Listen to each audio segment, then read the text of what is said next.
I think he was talking like their average glass supply was about £4,500. Bloody hell. I mean, they get a crate over from the States, sort of sheets from sort of places. I think there's only one or two places in the world that make dichroic glass.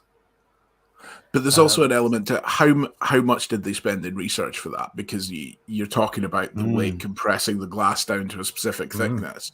There's no way you get that right first time. No, like that is no, 10th, and it's a 11th, fairly new process. 12th That process, they said, was like 3 years old.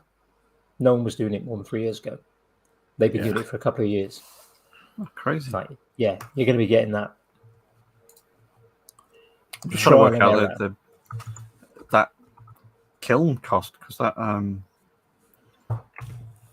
ridiculous. I mean, that's a huge kiln. If it's costing £50 in electricity to charge, I mean, yeah, they're getting hot. I mean, you're getting just to get it up to temperature, or for the run. For the run, the entire run, £50.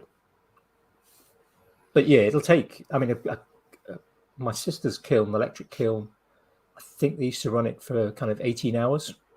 Yeah. By the time you sort of, because you can't just rack the temperature height. You've got to scale up, and then you've got to run it at a certain temperature. I won't bother doing the math. Rack it down. Yeah, I mean, I hate to think they didn't say how long it was. I mean, you could work out the kind of power rating just off that. Apparently, the lights dim when they switch it on. So I think there's something about the kiln or the lights. Yeah. It's just plugged into two 13-amp plugs or something. just bending the ring, mate. Yeah. Separate feed for it. Yeah, you'd have to, I think. Yeah. I mean, it must have been huge. I mean, I just hate to think how big that. And the problem, do you have multiple kilns? When you do something like that, you actually run multiple kilns. So that if you, I mean, they were making, some of the bowls they were making were 18 inches across, 2 foot, easily. So, yeah, I mean, that's a lot of glass to put in to then bend to shape. I mean, first of all, to actually just to create the pattern first, because it wasn't just a case, take a piece of nice fancy glass, put it over a mold, turn it on, glass slumps over the mold, let it cool, bring it out, bowl done. So it's actually creating the glass first, like layers of kind of clear glass with colored glass, with painting on it, all sorts of things to create effects, enamel, black powders to create some, again, amazing effects. There's almost an element of gambling to stuff that goes in a kiln, isn't there? I've not done anything in terms of like pottery or glass or whatever. But with the wood stuff that I do, there's a I can watch it break apart if it's going to break apart. But there's not we shut it in this mystical cupboard. Yeah. And in a few hours' time, we come back and see if the day has been wasted or not. And I'm not sure I could cope with that. I'd want a little window so I could be peering in at it the whole time and just checking what it was doing. So what you're saying is anything done with a kiln is very, very similar to the IT industry. Shut it in a cupboard and then see if you've wasted the day or not. You're not allowed to shut IT stuff in a cupboard anymore, are you? Now you tell me. I mean, Heidi Jacobs has talked about that before, where she's kind of, you put stuff in, something goes wrong with, I mean, certain types of the kilns use like a cone to get the temperature. And if something goes wrong with that, then the kiln will just stay on and just everything melts rather than kind of switching off after a certain amount of time. But particularly with, is it Roku firing? Roku. I'm sure Heidi will correct me on that. Yeah, there's very much an element of, we're not sure how this is going to turn out. It could turn out spectacularly. It could all just break. Or it might just not break, but it's just not very nice. Yeah, just because let's just throw stuff at it and see what happens. I mean, that's the impression I get. I mean, I'm sure the ceramic masters would go, no, we know exactly what's going to happen. And sometimes, things go wrong, but we know exactly how to create these things. It's baking, isn't it? Essentially, it's inedible baking. I had a conversation today with quite a few people about how looking at how the blur between science and art. Yeah, there is a massive merging of it, and probably a bit early for an education rant, but yeah, I was talking like how in schools, you kind of art department's over there, tech department's over there, maybe next to the art department, and the science department is elsewhere. In some schools, the tech and science are together, but art will always be elsewhere. Yeah, we don't want them anywhere near us. Well, that's because it gets a little bit questionable, doesn't it, when you're trying to do science and you're not sure whether that smell is the chemicals that you're using or the art teacher. In fairness, when I did art at school, and this is more a reflection of my school than anything else, it was very prescribed. It was, you draw this like this, copy this, and draw you this marked orange on how equivalent your end piece is. There was no creativity in it. It was very, it was more prescriptive than science was a lot of the time. So, I had an interesting conversation. What happens? I had an interesting conversation with a woman this morning, and she was saying that when she was in school, when she did her AS, she failed. This was going back a years ago when you did AS first and then you did the A2. She had a U in the AS because her teacher expected her to basically produce kind of Renaissance style painting, and that's not the style of art that she wanted to do.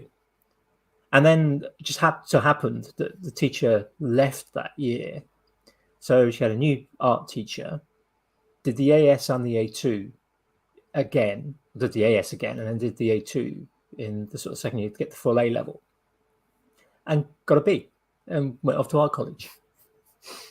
But that teacher had different expectations. Didn't insist that art had to look like something that Turner had produced or Da Vinci or Monet. It had to be. It could be what she wanted to do.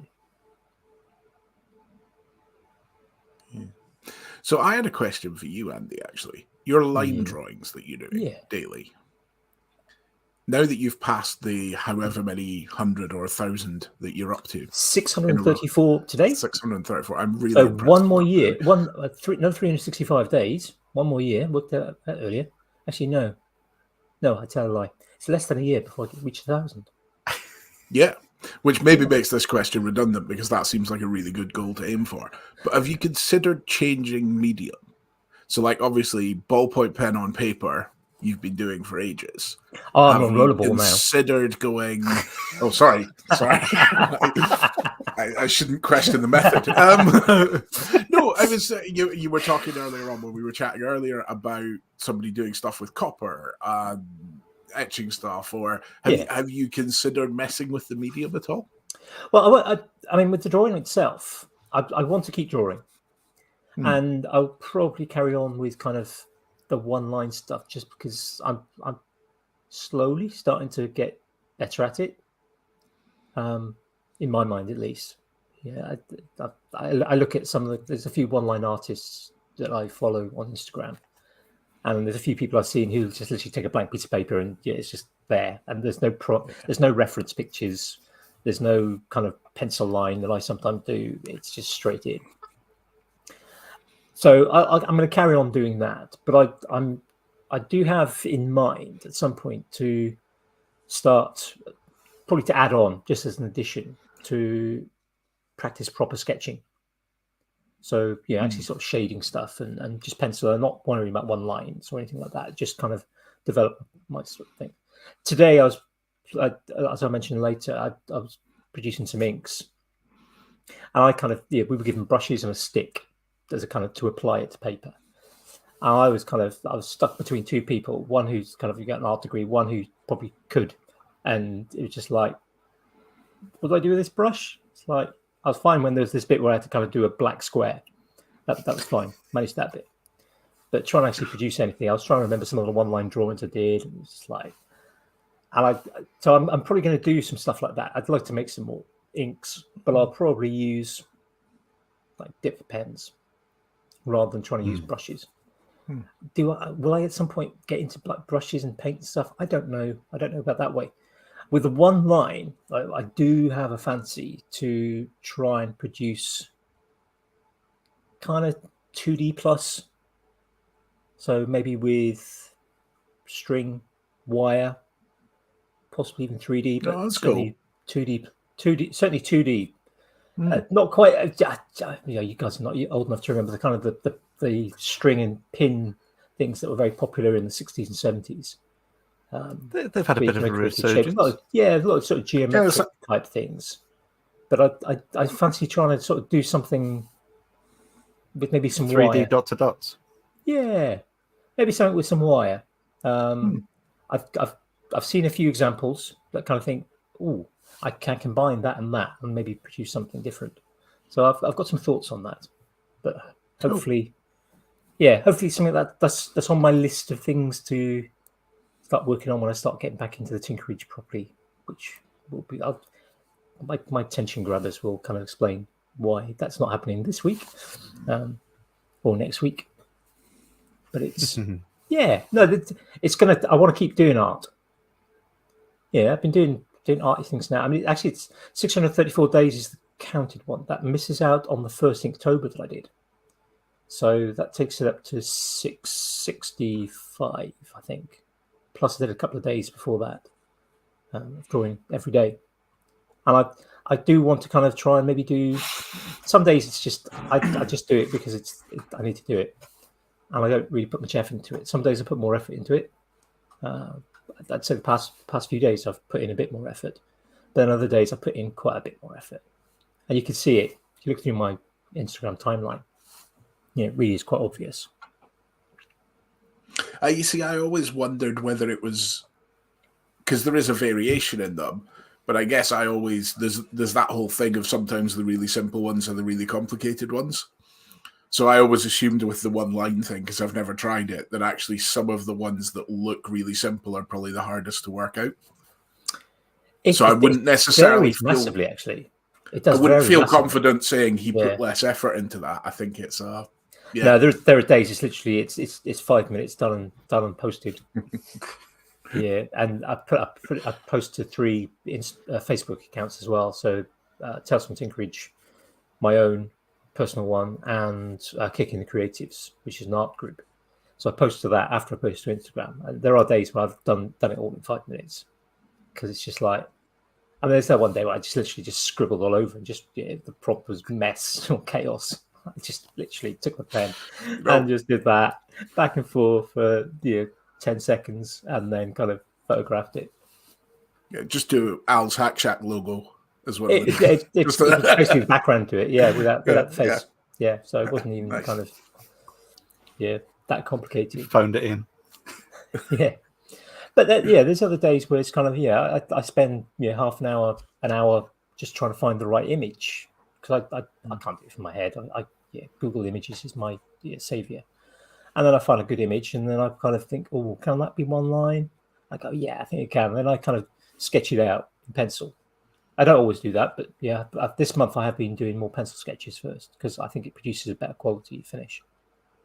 And then I might take another hour to work out where the one line can go to best fit. Sometimes that goes really quickly. Sometimes you can look at it and go, but when you've got lots of loops, and depending on where the loops are, it's like that kind of that exercise where kind of can you draw, if you take draw a square with a cross and then a triangle to make like a bit of a house with a kind of a square and a cross. Yeah, can you do that without taking your line and going over the lines again? I draw that thing all the time at work. For like demarking like holes to cut in a slab, things like that. So trying to get them all to work and go around without overlapping too many times. Yeah, it's just frustrating as hell. So doing it with this is doing it on CAD. Not doing it with a pen on a page. Yeah, it can be challenging sometimes. Sometimes it's easy to produce a line. Yeah, I mean, you can just go back over things, but then you think, I don't want 2 lines there or 3 lines there because that's a part of a picture that needs to be thin.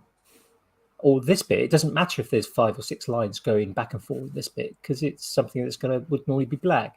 So like today, I've just posted Freddie Flintstone from the Flintstones, and there's bits of that. I mean, it's just a line drawing, but on the if you look at a normal cartoon, it's black in certain areas. So it wouldn't matter if you go back and forth over that area multiple times. Then there's other bits you don't want that, and so sometimes just picking that. Drop back into the same line to just, instead of thickening it up, you just. Well, yeah, I mean, sometimes it just happens just because my fine control is just not quite good enough and practiced enough. But yeah, I try to avoid that deliberately. It would be It would be something that could be done, but I do try to deliberately avoid that, because then sometimes it may. Because there are folk who I've had several people message me who basically say, "I look forward to every morning, sit down, and I find your picture and I follow the line." Which it just blows my mind that anyone would kind of, not that they want to follow the line, because it's the sort of thing I do, but like anyone want to do it to my stuff.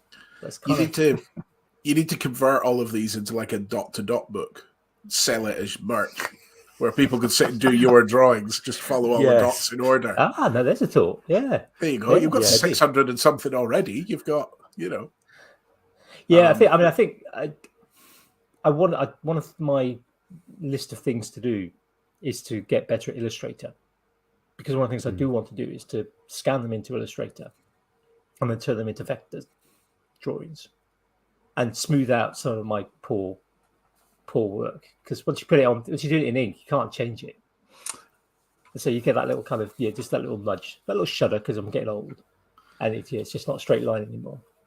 I do like a good dot. Nice. For the benefit of the audio listeners, Jamie is holding up a 1,000 dot book Cityscape. A Cityscape book, which is the very, very dense dot books. So how many dots on each page? Typically, 500-600. Oh wow! Yeah, that's a lot. Yeah.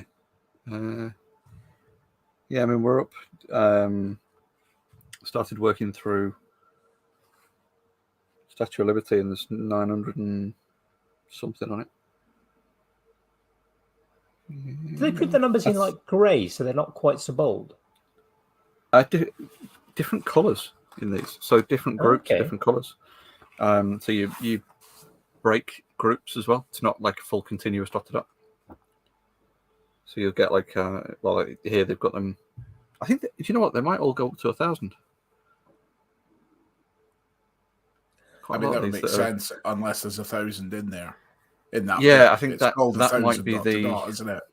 The 1,000 dot, yeah. Rather than 1,000 pictures, because it would be a much thicker book. Yeah, it's not that thick of a book, but yeah.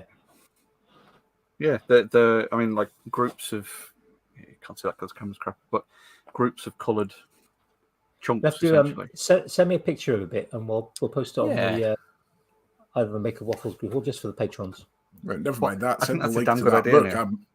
I think I'm after one of those books. Send the link. I'll send you an affiliate link. Yeah.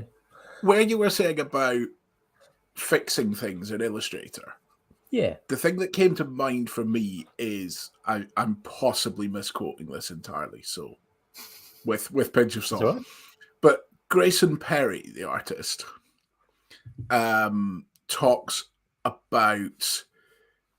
There was somebody asking him why he didn't hire a team to help him produce the art pieces he does. Like a lot of artists historically have had a team. And he was talking about the fact that your mistakes are your style. That's the only way in which your style is unique, is because it's your mistakes. And he can't hire somebody else to make his mistakes for him. And it's that there is that temptation with all the digital stuff to go in and like perfect things that actually make it your own thing. That's a very good point. Yeah, that is a very good point. And I think, for me, there are pictures that I've done where there are mistakes, but it's not really something that I intended. It is just simply because somebody jogged the table, or just I slipped. Yeah, I'm using cheap paper. Yeah, it doesn't kind of have doesn't always, depend on what I'm using in terms of a pen, doesn't always kind of give kind of that good feedback that nice paper does with a nice pen. And sometimes I just lose fractional concentration. Yeah, something happens. Yeah, ice cream van goes past outside, which I hate. Yeah, that classic kind of screaming jingle, or the dog barks because there's postman, or just wants to go out the garden or whatever. And it's just those little things that just didn't want to do that, but it's there because it's I'm not going to. I do it in books. So on my shelf behind me, the kind of section there, black books going from there. That's my sketchbooks. Each one's a different month. So every day it gets a page. Simple as that. They're the cheapest sketchbooks I can find. It's £1 a month. Although it's gone up. They have gone up, just because everything's gone up at the moment. But they were £1. They were a £1 a month. Which, for a hobby, £1 a month, a pen. The pens last multiple months. It's a lot cheaper than most hobbies. Yeah. and I mean, we all know. I mean, let's face it. Most of us are hobby collectors, hobby magnets. Again, I'll be on my attention grabber. But I did some ink making today. It's going to happen again. But I mean, most of it is stuff that you can. You can use jars, and I probably need to buy a separate pestle and mortar because I don't think it's either that or might appreciate anyone for the kitchen needed. It's a pestle and mortar is the most complicated bit of specialist equipment, and it's just 2 rocks. You do need gum arabic. Yeah, I could do 2 rocks, but pestle and mortar is going to be far better. But I'll 2 rocks for the kitchen. Card boot sale or something. But then, I'll do that. I'll just drill a hole and get a bit of wood, like they do in Africa. Kind of a 4-foot length of hard wood and just kind of pound down on it. I need to. Then there's we need some gum arabic because you need a binder. There are other binders that you can use. You can use things like egg, but gum arabic's going to make ink last longer than an egg. So. Yeah, but this hobby go again, relatively cheap. Mm. You buy that in bulk on everybody's favourite Rich Man's Emporium. Yeah. We ended up in Hobbycraft today, which I had this realization halfway around Hobbycraft. It's the B&Q of the art world. Yeah. They've got it's not meant in an offensive way in any way, shape, or form. But everything that they sell is slightly just bent out of shape from what it should be. Yeah, it's curved. No, it's more the fact that they've got all these beginner kits and they've got all this start this and they've got all the kit and it's fine. It's perfectly adequate. And they've got something for everything. But it's a bit more expensive than if you buy it elsewhere. But if it's that the minute you go down any of the rabbit holes, you suddenly realize you can get a better one for the same price or whatever, but it's the one you can drive and pick up now if you needed it now kind of feel. It was just that realization in the middle of Hobbycraft. I was like, oh, I know what this place is. I understand this place now. But that was after we'd been wandering around and my wife was like, I should try screen printing. And daughter's there with arms full of velvet colouring painting things. And it's like, just every hobby. Try a bit of it. So come on then, can we go to my Hobbycraft now? Because I need to get some 3x2s and some sheets of plywood.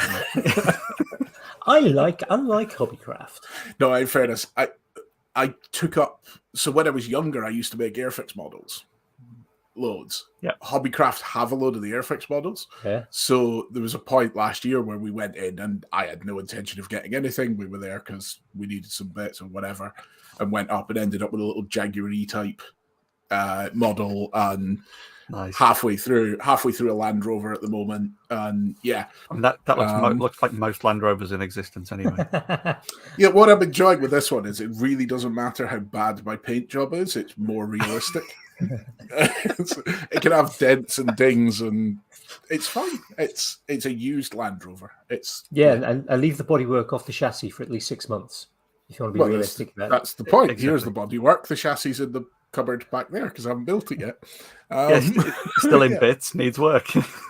Yeah, unpainted. Yeah. All of the above. I'm just waiting for the comments we get from Steve when he listens to this. Yeah, no offense, Steve and Jim. Yeah. But I would like to see them try and deny it. Oh no, they won't. They will fully admit to agreeing with us and then just insult me and Andy anyway. And I say this.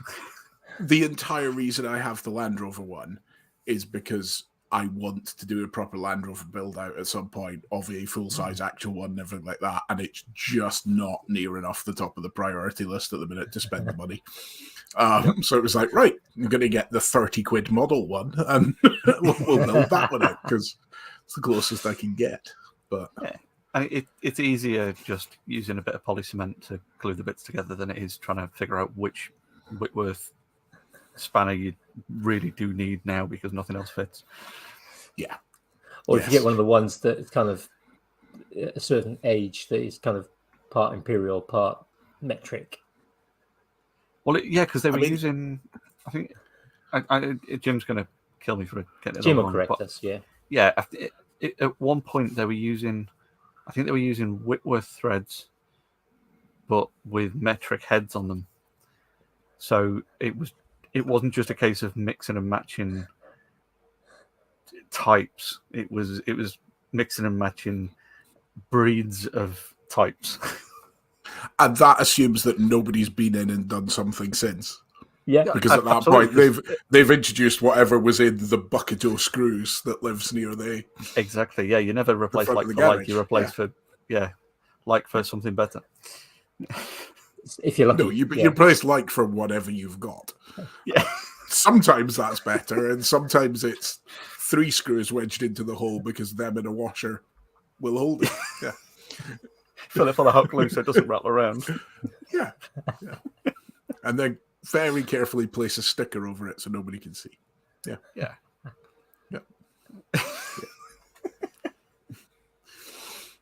Yeah, sorry, Jim. It's worryingly accurate though. It's not just Land not just for Land Rover. No, absolutely. Yeah. I do find I don't like fixing something and using. So if I've got, say, I'm fixing something and there's an odd screw, not by design, it's not part of the original design, but there's kind of I'm fixing something that somebody else has fixed maybe, and there's a screw that's kind of odd but kind of works.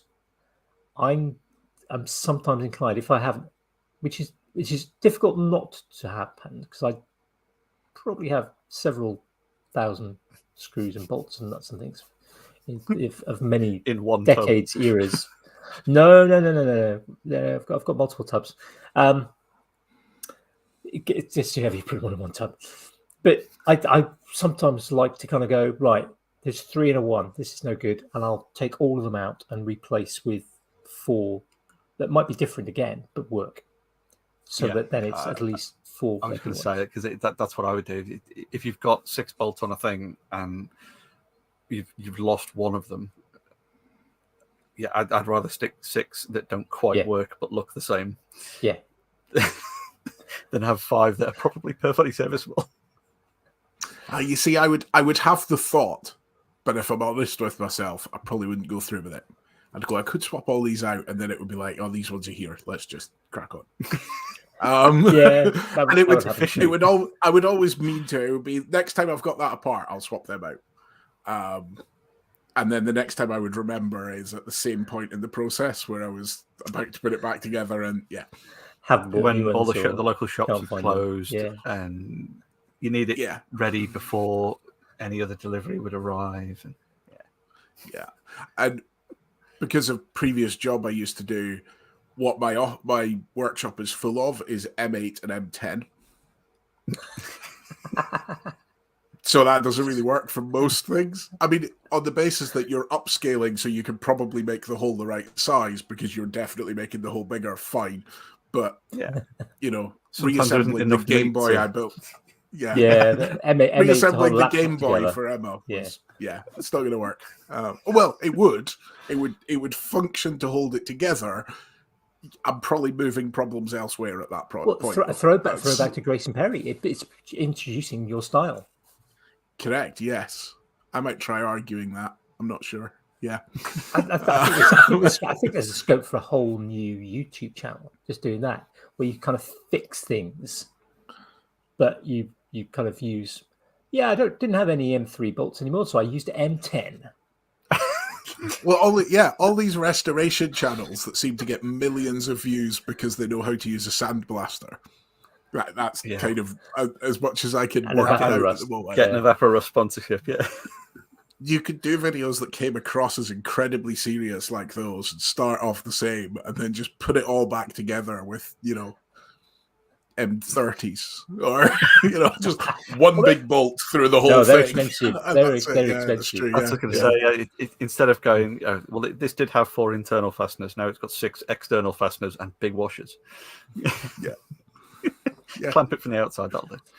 Oh, I think I have to keep an eye out for something that would work on. Just for and this bit's held on with drywall screws. Yeah. I've seen that. I've actually seen that. I mean, everything can be fixed with like cable ties and strap banding, and it's the universal laws of repairing the universe, isn't it? It's duct tape, WD-40, zip ties, strap banding. That pretty much either removes or holds together everything you need. Yeah, the good old duct tape is the force. It's got a light side and a dark side, and it holds the universe together. Yeah, absolutely. Yeah, it's really bad. Sorry, I'll see myself out. You're absolutely in the right place for that kind of joke. I'm a dad. I'm allowed to. I got the same book as well. Yeah. It's the official manual, isn't it? Yeah. I can't remember what it was now, but I had to comment the other day. I knew you were going to say that, Dad. Like, yeah, but it's dad jokes. I've got it's in the contract.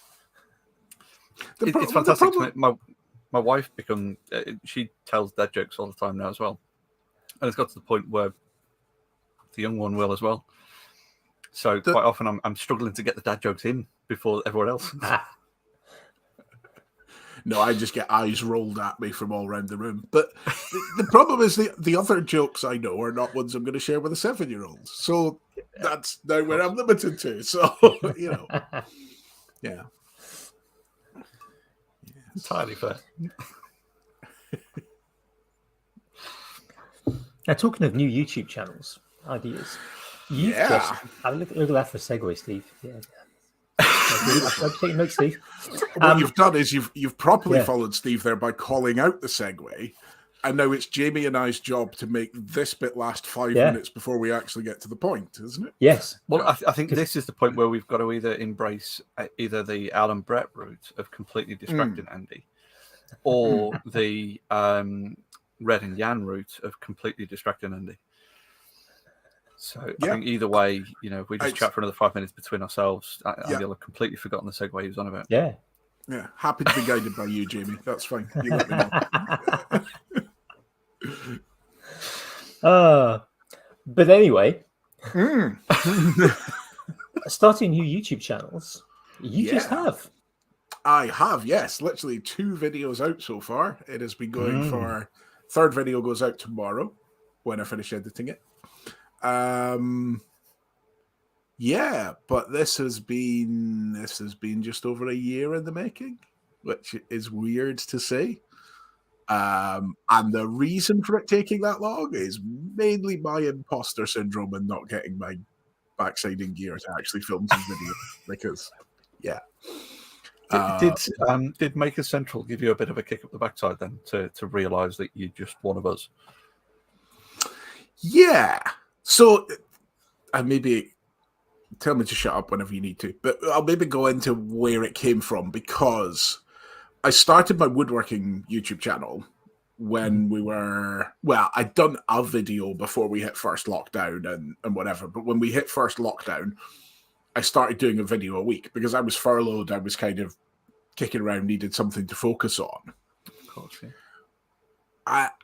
And it was fine, and it's gone all right. There's some views on the channel and all of that. But I think one of the things that became very apparent that was maybe reinforced by Maker Central is that I'm not special, despite what my mother would think. But no, I think there's this thing when you start out, and when I started doing the YouTube videos, I kind of recently discovered the maker community and all these makers online, and I got really excited by it, and I'm going to make videos, and I love this idea, and it would be great, and kind of it fizzled out because I realized I was just forcing ideas to get a video out each week. So there was some projects in there that I like enjoyed doing or whatever, but I was forcing ideas and wasn't bringing anything new to the discussion, if that makes sense. Like, and it's not to validate what I was doing. Self-imposing a schedule that you perhaps didn't need to. I don't know. It's a good question. I think, to be honest, the schedule was more about needing some kind of routine during furlough and some form of deadlines in my life for things and that sort of thing. So I don't know how that would be different if I decided to do it in a different context. Because I think I mean, maybe this is something you'll talk about on your own channel at some point relative to the things you talk about. But scheduling, I think, can be a two-edged sword. There's that aspect that I know I work better with routine. Maker's Waffle happens every week because there is this commitment to turn up at 9:30 on a Sunday evening UK time, where there's going to be a guest and Jamie's going to be here. Thoughts on Tinkerage kind of hasn't happened for a long time because the routines, the schedule was generally based around, certainly when it started, I was stuck on Dad's taxi every Tuesday evening, taking my kids to town.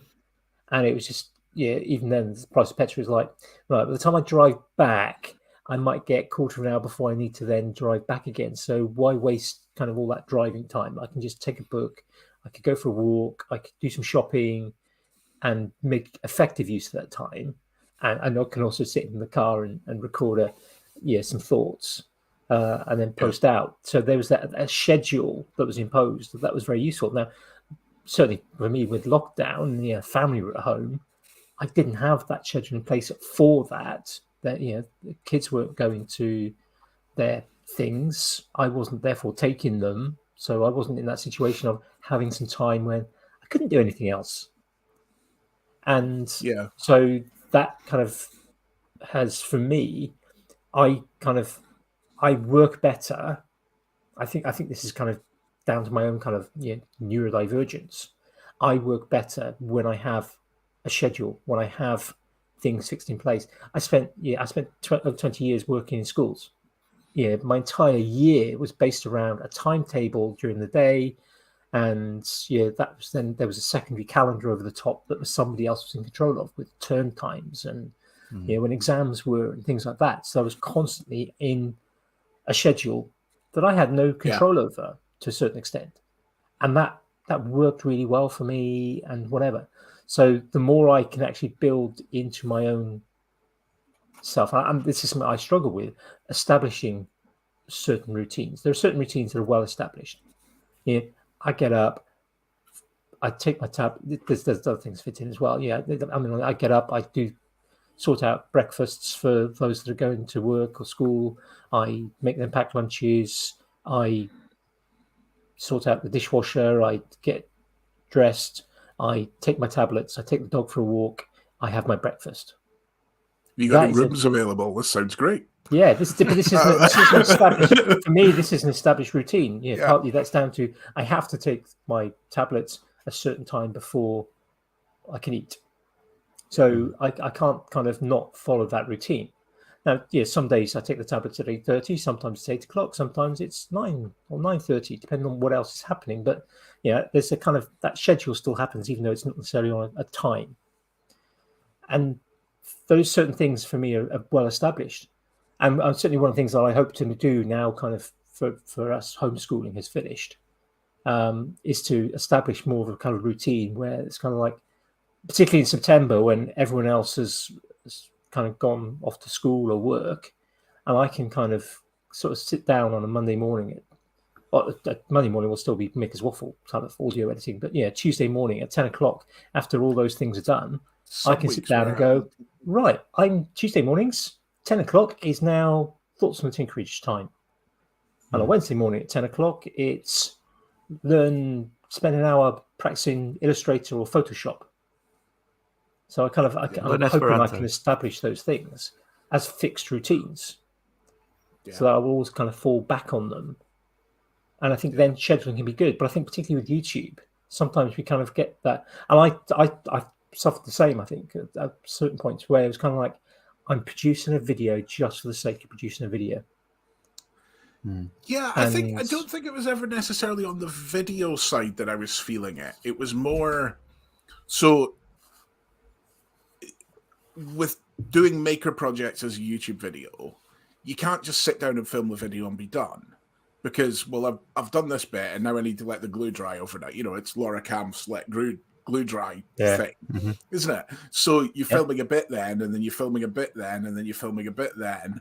But if you're trying to get a video out once a week, like you're suddenly left going, right, well, I can only do a project that requires a maximum of 2 glue dries, or I can't get the video shot in time. And you end up, I'm a huge fan of putting restrictions on projects because I think it forces you to be more creative. Yeah. But at the same time, you end up with restrictions you didn't choose. And I think that's a slightly different thing.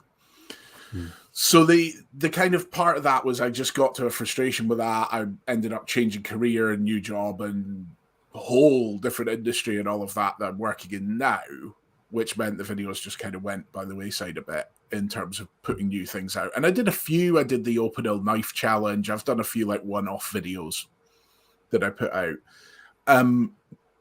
But I guess a combination of seeing how the videos did, and it maybe didn't grow at the rate that I believed it had potential to, or whatever. You know, when you're just starting something out, it's the whole I'll be Jimmy DiResta by next week kind of of course, exaggeration in your mind of how this will go. I ended up kind of sitting down and thinking, okay, I'm not the greatest woodworker in the world. I'm not the greatest wood turner. I'm still very much learning those crafts. And I don't feel I really have anything unique to bring there. So whilst it's fun to make videos of the things I'm doing and share it,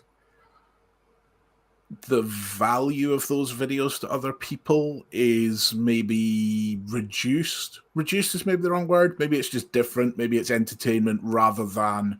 It's interesting for people who know me, rather than it being interesting because I'm inspiring somebody with something new or whatever. Yeah, I would argue a couple of things here. I mean, I did a Thoughts on Tinkerage about this. Yeah, the kind of the purposes for doing kind of YouTube videos. Why do it? I mean, there's an element of legacy, and that's kind of one of the reasons why I started Thoughts on the Tinkerage. There's that idea of it's almost like it's a public journal. Yeah, it's something that's available, but it's something. And I've mentioned this before. I don't have. I can't think of any kind of audio recordings I have of my father, and definitely not my mother, who died much earlier than my father did. I don't have anything like that. I don't have any. I might have a video somewhere with my father in it, but I don't have anything like that of my mother. And it'd be great to have those things, but I don't. And I kind of think it'd be nice. My kids one day hopefully will go, maybe to their kids and go, there's your granddad. There's your granddad. Yeah, come on, listen to what he had to say. Because sometimes he said some clever things. Perhaps sometimes, but sometimes he said clever things. And so there's that legacy thing. But you'll want that to be them listening to you sharing something that is you, not you sharing something that is you trying to fit into a mold because it's what you've seen. Yeah, I'm exaggerating there, but obviously just hearing the person's voice is a really nice thing, and there's a value there. But I think that the piece that I kind of took away from it was, okay, in what way am I special? I'm sure there's tests. My next point would be that yes, we sometimes you can watch somebody like, I don't know, who'd be kind of one of the best sort of wood turners out there. You take a professional wood turner. So let's say Chris Fisher. So you get a video by Chris Fisher, which I mean, just the fact that he's blind and wood turns is just unbelievable. Yeah, but he's a superbly talented wood turner as well. Yeah, he's an RPT. You don't get that just by saying, I turn. I can't want to become an RPT. Yeah, you have to be good, and you have to be good at teaching as well. And he is. But I think sometimes that if you take somebody who's very high level, whether it's Chris, whether it's Jimmy DeResta, I think sometimes if you're trying to do something and you kind of go searching for videos, go into those people who are kind of the really top people, kind of go, I'm not quite sure. But then go into somebody, say like yourself, who's like you say, I'm still learning, still learning. Sometimes they say things or show things that the other guys don't think about because for them it's second nature. Yeah. Well, a perfect case in point here is I've no idea what RPT is. But it's obviously something that you are very familiar with, and it's that. That's it's registered for professional turners, or registered professional turners, something like that. I may be butchering it there, but that's one of those things that is exactly what you're talking about. Is where if you've got someone who's high level professional at doing something, they might miss out on those bits of discovery because of assumed knowledge or things like that. So totally with you on that point. And that's why, for example, people with PhDs are not necessarily good teachers. Yeah. Because their level of knowledge is just, particularly with PhDs, your level of knowledge about one thing is like, no one else in the world knows about this. Yeah. Sometimes they are great teachers. I used to work with a head of biology. Yeah, PhD. He knew more about, his PhD had been in at one particular, it was like a newt that lived down by Dungeness power station. And he knew more about the environment that than anyone else, because that was his PhD, and no one else has done a PhD on that. And he was also a brilliant biology teacher. But I've also worked with other people who kind of, they've got a PhD in something and they couldn't teach toffee. Yeah, they really couldn't. Yeah. And I think that's the thing, is I kind of got to the stage where I was like, okay, I want that channel to be fun. I don't want to feel like I'm trying to achieve something with that channel. So I'm not saying I'm not going to make more videos on that. At the minute, it's kind of on the back burner because of the new thing. But it was just I don't want to force this. I don't want to be making, the same thing everybody who's actually famous in this did last week and just trying to hop on trends and things like that. I was just like, look, this is a bit. It's just not what I wanted to do. Yeah. And if I was to take the approach of, well, I'd like to be quite successful at this, which me and my therapist are talking about my need to be an expert in everything, and that's fine. But the reality is the chances of me getting anywhere with that are so slim that actually what I could end up doing is killing my entire enjoyment of the hobby, chasing something that I feel like I should aim for, but frankly doesn't really matter. So I kind of took this approach of, okay, I'm going to look at this from a completely different angle, which is I really enjoy making YouTube videos. I like video editing. I like shooting videos. I always have. I went to uni to do media technology, did videos and stuff then, and I was trained to use a broadcast camera when I was 15, volunteering on concerts and things at the Edinburgh Festival and things. So I like making videos, but I just wasn't enjoying squashing my hobby into a format kind of thing. So the approach was, okay, well, what could I maybe bring that is a bit unique? What could I do that is me, that's maybe not out there a lot, but that maybe adds value for people? It's a convergence of your hobby and your professional experience that I think is... Yeah. It's a unique... I should probably explain what the idea is so that people aren't going, well, we're around about that point of or are we going to string them out for another hour or three? So we're into the second half hour, so I mean, there you go. After that point, fine. Yeah. So go on, Neil. Who are you? So who am I? So by day, I'm a project manager, and I have been for many years, and project management in lots of different fields, big events, sporting events, concerts, now working for a membership organization that's also a regulatory body implementing change initiatives and all that wonderful world of jargon and things like that. But I'm also still running the woodworks, still running that as, you know, I've got the Etsy shop, I'm doing bits and pieces, I'm selling things, I've got some commission work and things.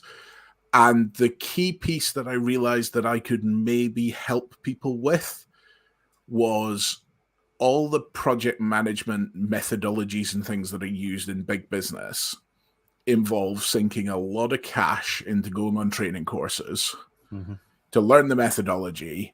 They then rely on everybody in your organization buying into that one methodology when there's 1,400 others available by different names. And most of them rely on you having a team of like 7 or 8 people whose only job is to manage spreadsheets about the project. I'm exaggerating, but that's very much the corporate world of it. Not by much. No. Depends where you are, but yeah, it's, yeah. And what I was realizing is actually there are things that I've taken from my project management day job and applied in NMB Woodworks that have actually made a big difference and have helped me run that as a small business, especially a small business that realistically I run between 8 p.m. when my daughter's gone to bed and midnight each night. And actually that's a fairly unique position for me to sit in, where I'm doing both multi-million pound change initiatives and a 40 quid commission for somebody down the road. And being able to bridge that. So the idea behind the channel, which is called Projects in Reality, because the idea was it's project stuff, but how do you actually make it real and useful, is that I'm bringing the big project management skills and teaching them to small business owners at a level that is actually usable. And I'm saying small business owners, the idea is anybody who's doing a project or whatever, there should be hints, absolutely, tips and things like that. And trying to just help people progress things a bit, scale things, find little efficiencies that actually help. And I'm very conscious that when you run a small business, and my business is very small, but when you run a small business, there's suddenly this expectation that you're going to understand accounting, you're going to understand how the council views your business and what you need to do. You know, there's all these expertise that you're supposed to suddenly have. Yeah, once you make the decision to run the business, they plug you into the matrix and just upload all that information in one go, don't they? No, what they do is they go, there's a matrix somewhere, but we're not telling you where. Or what type of plug to use when you do find the PDF online. Yes, yeah, exactly. Yeah, here's a government website with far too many pages, and it's probably in there somewhere. But go have a look. But no, I think there's I think there's also an interesting situation with small businesses where, especially in the kind of craft and making world, where just because you're a good woodworker doesn't mean you understand business. And, absolutely, you know, you could be the best woodworker on the planet, but if you don't understand how to make sure that your incomings are higher than your outgoings, your business isn't lasting long, no matter how nice your dovetails are. It's that kind of... tagline, right? Kind of scenario. Yeah, I'm going to just write that down. But I think there is a real thing around. There's a lot of people, and especially with pandemic and things, people starting their own business and people wanting to, you know, the whole side hustle thing or whatever you want to call it. And actually, what I'm trying to do is create a channel that provides some skills and some hints and some tips that people can use to help scale what they're doing, grow what they're doing, or just be a bit less stressed. Yeah, and I mean, even just from, I suppose, for full disclosure, actually, because you're part of our Makers Waffle WhatsApp group. You know, so we sort of got a peek behind the curtain when you were, you know, putting the videos out, and I know just from reading the feedback from us in the channel or in the WhatsApp group that, you know, specifically that your video last week on like to-do lists, like straight away I pulled a few nuggets out of that, and it was the same for a few of the other guys in the group that, you know, I mean, obviously you've read the feedback as well, but it's explained in a way that you're condensing, like you say, those really, really big big brain, big business, big highfalutin concepts down into Not things sure that big brain is, but yeah. No, but like, specifically like doing those to-do lists, breaking them down to, being rational and achievable in a time frame rather than trying to list out everything that you think you might need to do. It was sensible ways of reframing the problem. And I think that's such a unique and such a really valuable skill for, folks like the makers who, are probably going to be more receptive to it with you being a maker as well.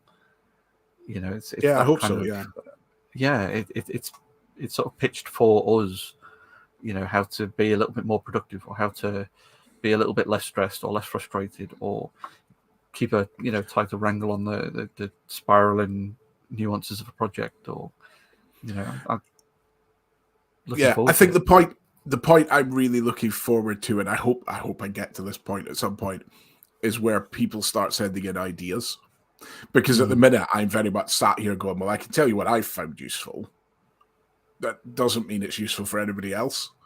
So this is where the whole imposter syndrome thing kicks in massively. It's this, well, who am I to tell people how to do this or whatever? But actually, one of my friends was going to be, well, you've only got 12 subscribers on this new channel. Were you not hoping for a bit more? And it's like, I'll take 12 in the first week and a half. That's fine. I'm averaging more than one a day. And it has to be noted, not more than one of them are Andy Pugh, because YouTube kicked all his other subscriptions off because it clocked the fact they were all from the same thing. So there's only one Andy Pugh subscription. So Andy very generously, seriously. So Andy very generously subscribed with multiple channels when I was first asking people for a bit of support. Got double figures, so I thought, you took me into double figures, and within an hour, it dumped me right back down, and I had to look, and it had clocked that you're one person masquerading as multiple.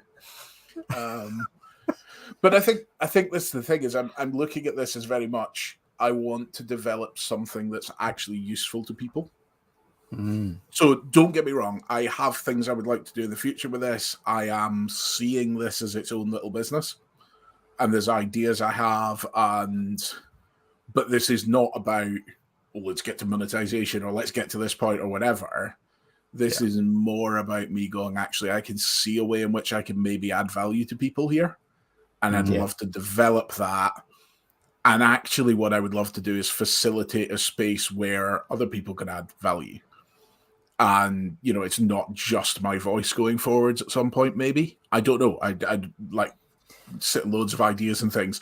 And interestingly, tomorrow's video that's coming out, little plug, is about minimum viable product. And talking about how to, and the example is this channel, there's things I want to do with it, but the minimum viable product is, all right, let's just start putting some content out and see how people respond and see what people want me to talk about and what's useful and what this has the potential to do. So it's interesting. It's completely different because it takes me an hour or so to script a video, half an hour to shoot it, hour and a half to edit it, put it out, which in contrast to the maker videos that were taking a whole load longer, it is a very different feel. Yeah. It's more achievable then as well. Yeah. And I'm also doing things like, I'm not going, I mentioned my background with professional broadcast stuff. I've shot TV shows before and things like that. The temptation to go all out on the kit and all of that is there. But again, it's that kind of approach of, well, I'll just try it. So those of you who've watched the videos, it's me sat in this office talking at the camera a bit like this. And there's some graphics I'm chucking in there and things, but I don't want it to feel like a production that's selling you something. I want it to be hey, here's some thoughts I had. Content is king. It's what you say is important. Absolutely, yeah. And if you grow to 500,000 subscribers with it, well, then you can kind of go, well, and I've got a part of that sense money coming in. I can have some nice mood lighting in the background, and I can pay somebody else to do the editing or the graphics. And there is a fantastic bit of mood lighting behind his head there, up on the shelf. There is. Oh, I'm leaning the wrong way. That is my treasure trade from Mr. Darkstar himself. I also have one of Phil's glorious lights. I don't. I'm not gonna try and turn it around just now. I'm not going to try and turn it around just now because of the wiring, and I'd make a complete fool of myself. But it says "Don't panic" on the other side. So this is the view that all my work colleagues get as well, because this is an office that I built myself at the bottom of the garden.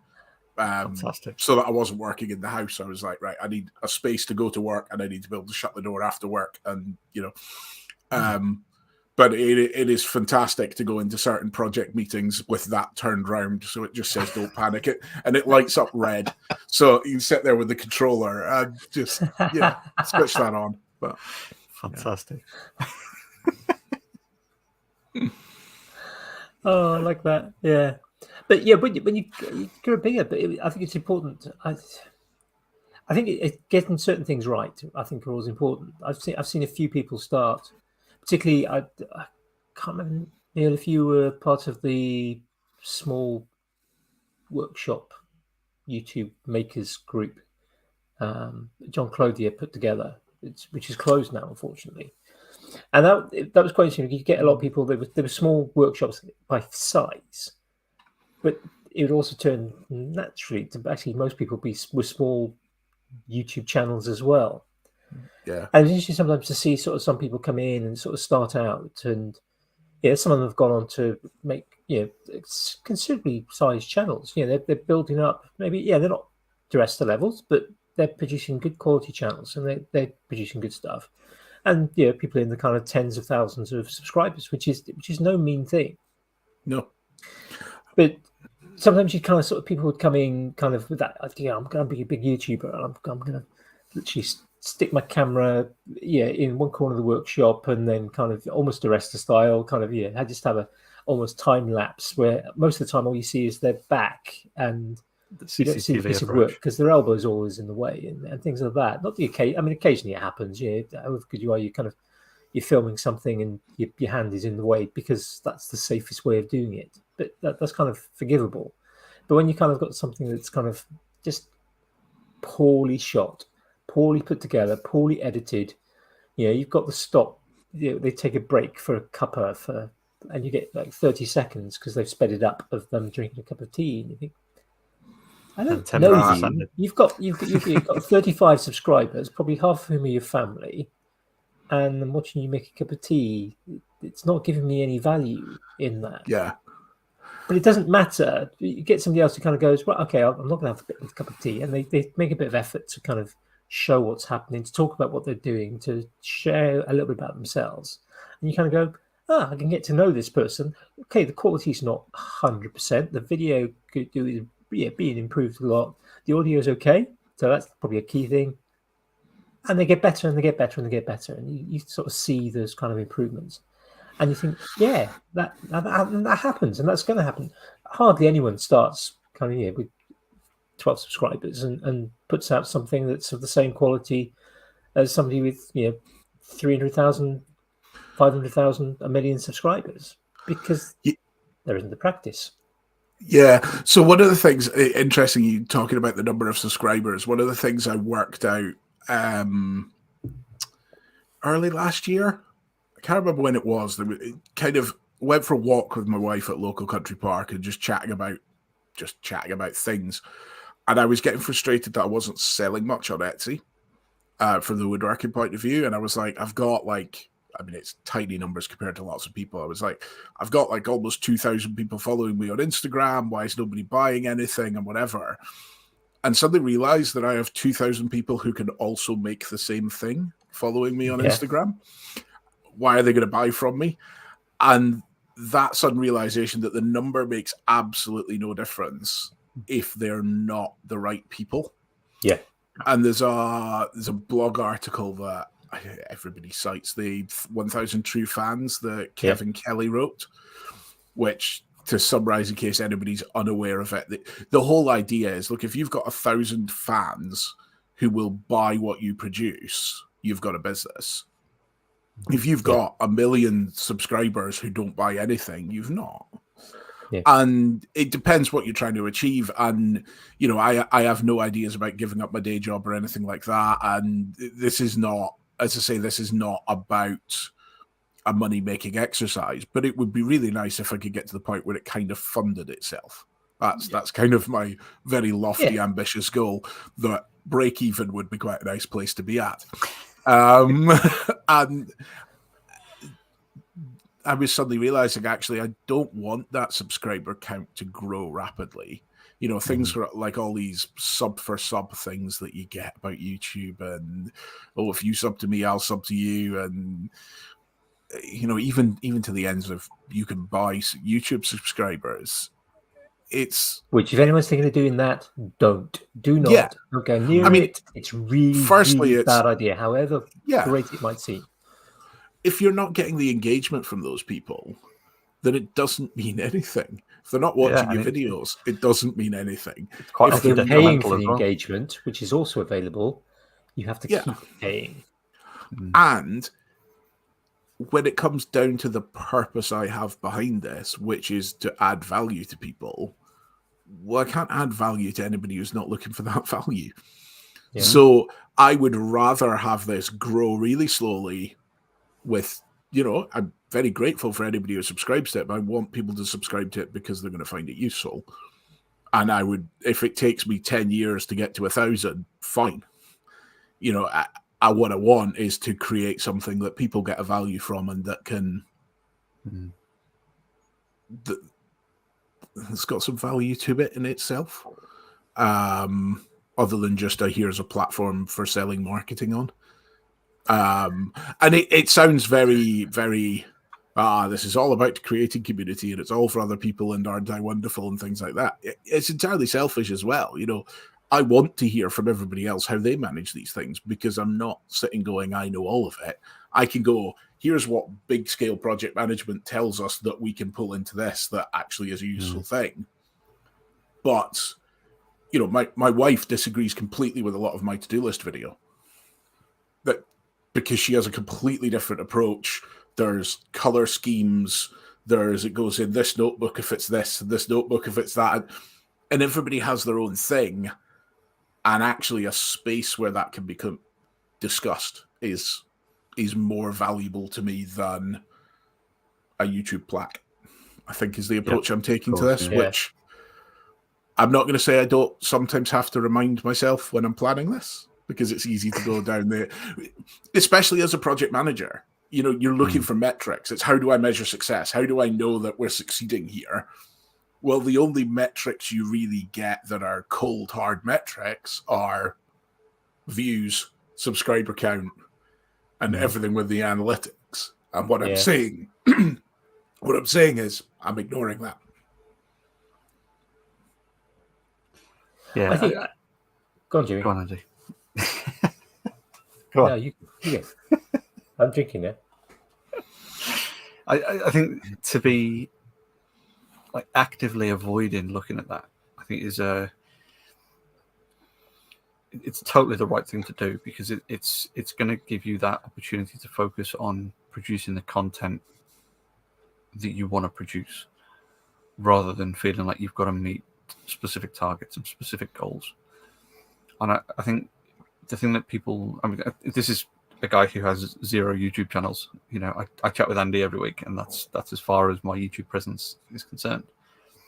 But one thing that I've seen a lot of people get hung up on is, if I release this video, it's got to be perfect.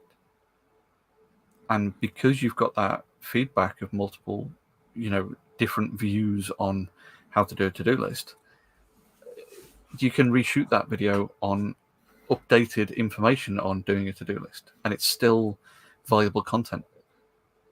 And I think that's a perfectly good approach to take with all of it in general, because it is going to be different methodologies that, you know, or different bits of software or things like that are, you know, you've got that opportunity to go, oh, we've been using such and such a you know, project tracking application, and now there's a free version of this thing that's just been released.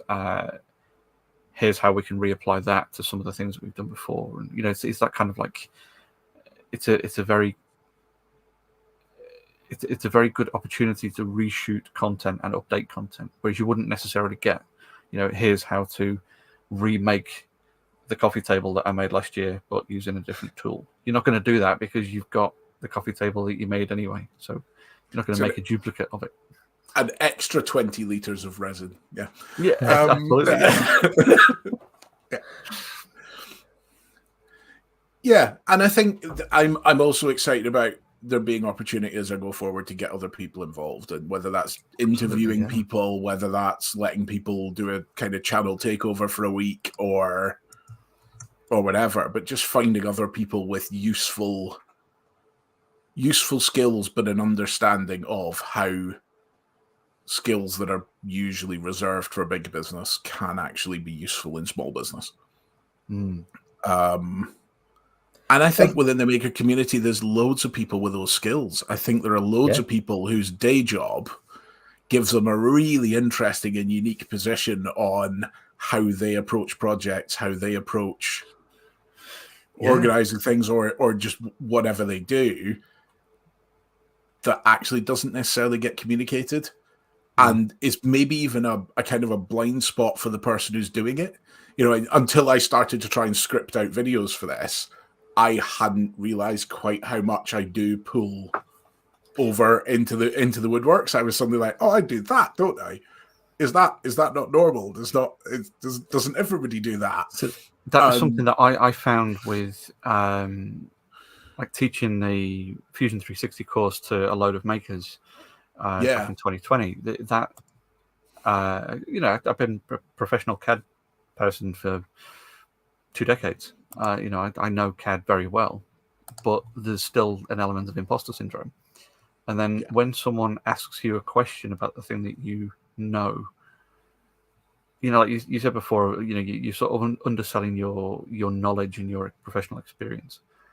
But I can almost guarantee that once people start talking about particular things to you, you know, and putting in ideas and suggestions and all the rest of the stuff, it's going to spark all these, you know, long since forgotten memories, or all these things that make you go, well, actually, no, I've tried that before and this didn't work for me, but we could do this. And oh shit, no, I actually do know a lot of stuff that I forgot that I knew, or I didn't let myself remember that I knew that, you know, when I was beating myself up.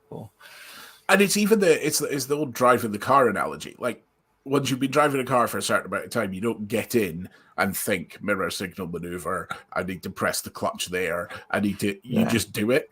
And there are things that within project management, to me, are just Monday morning, but to somebody else are potentially a revolutionary thing. And I think this is where it's going to be really interesting to see what questions come in. Yeah. And where I can go, oh, actually, that being obvious to me doesn't mean it's obvious to anybody else. Yeah. It's that prior knowledge that we talked about before. Yeah. So it's exciting. It's a new thing and a very new approach for me to it. And what I will say is, like, I don't hide it in any way. I've spent the last few months in seeing a therapist and dealing with some stuff from life. And one of the big pieces around that is the fact that I project manage my life.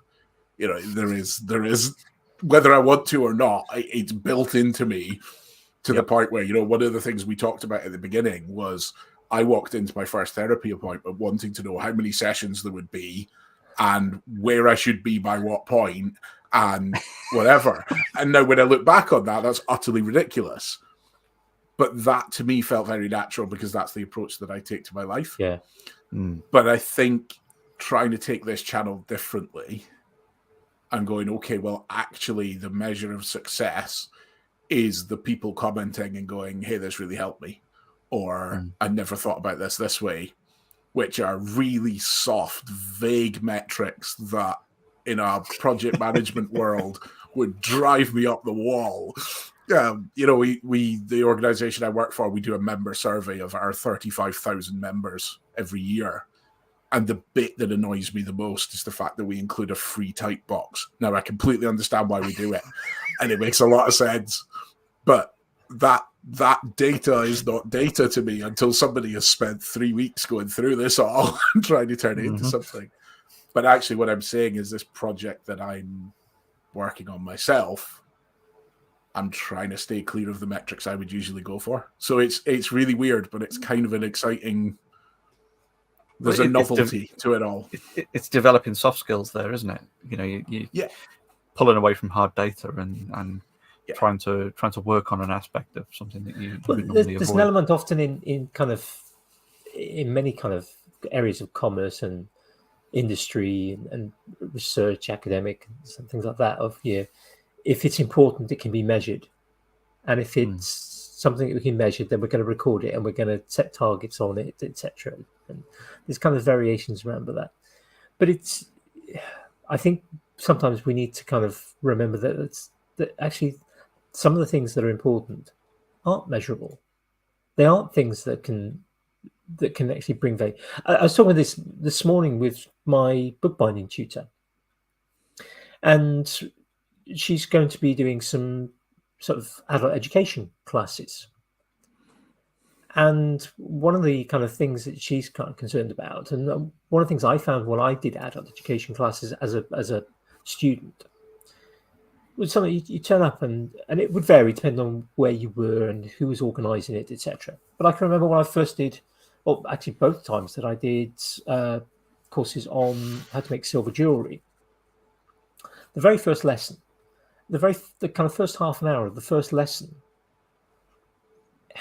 we were issued with these A3 sheets of paper, and we had to write down what our kind of learning objectives that we wanted and how that fitted with the learning objectives that the tutor had put together and what we were hoping to achieve out of the course. They'd have to be smart objectives as well. Don't be smart objectives. I used to have a head teacher that was all about everything had to be smart.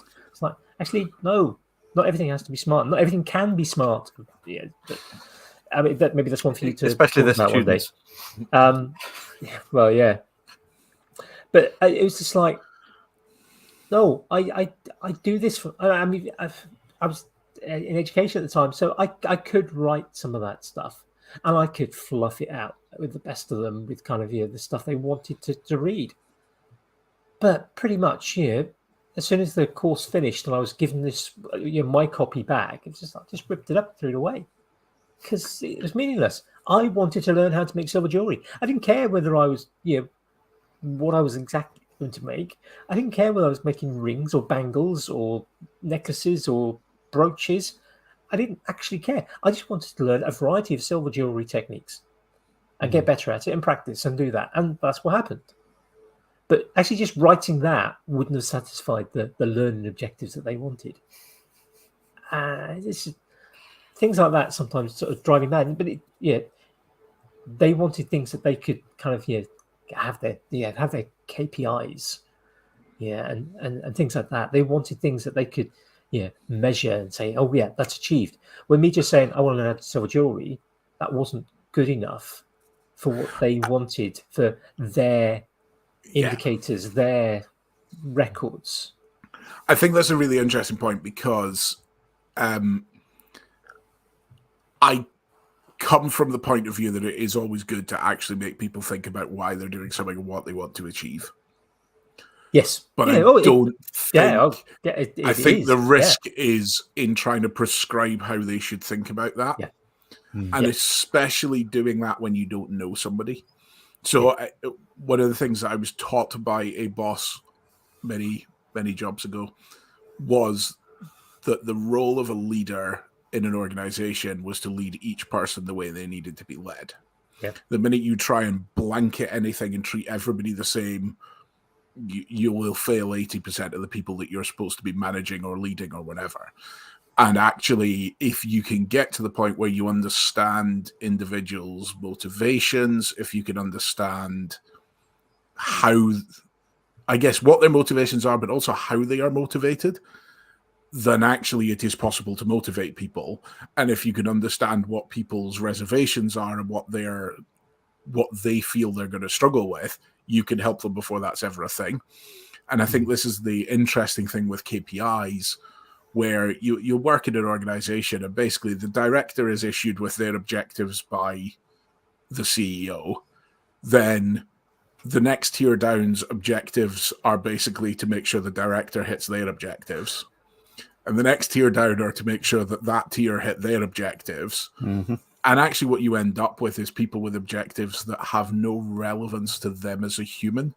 Yeah. And I think we can end up with that. I'm getting on a soapbox now. Tell me to shut up if you need to. But no, I think we do soapboxes. Yeah, that's fine. I think there's a huge piece around gatekeeping, especially in the maker community and things like that, where there are people who have assumed that everybody else's objectives and motivations are the same as theirs. And therefore, if something breaches that, it must be wrong. Or they're not doing it properly. So there was a post on one of the wood turning Facebook groups a couple of weeks ago where somebody had made a jig for turning spheres on their lathe. And somebody else had put a quite snarky, well, I like to turn them by hand the proper way.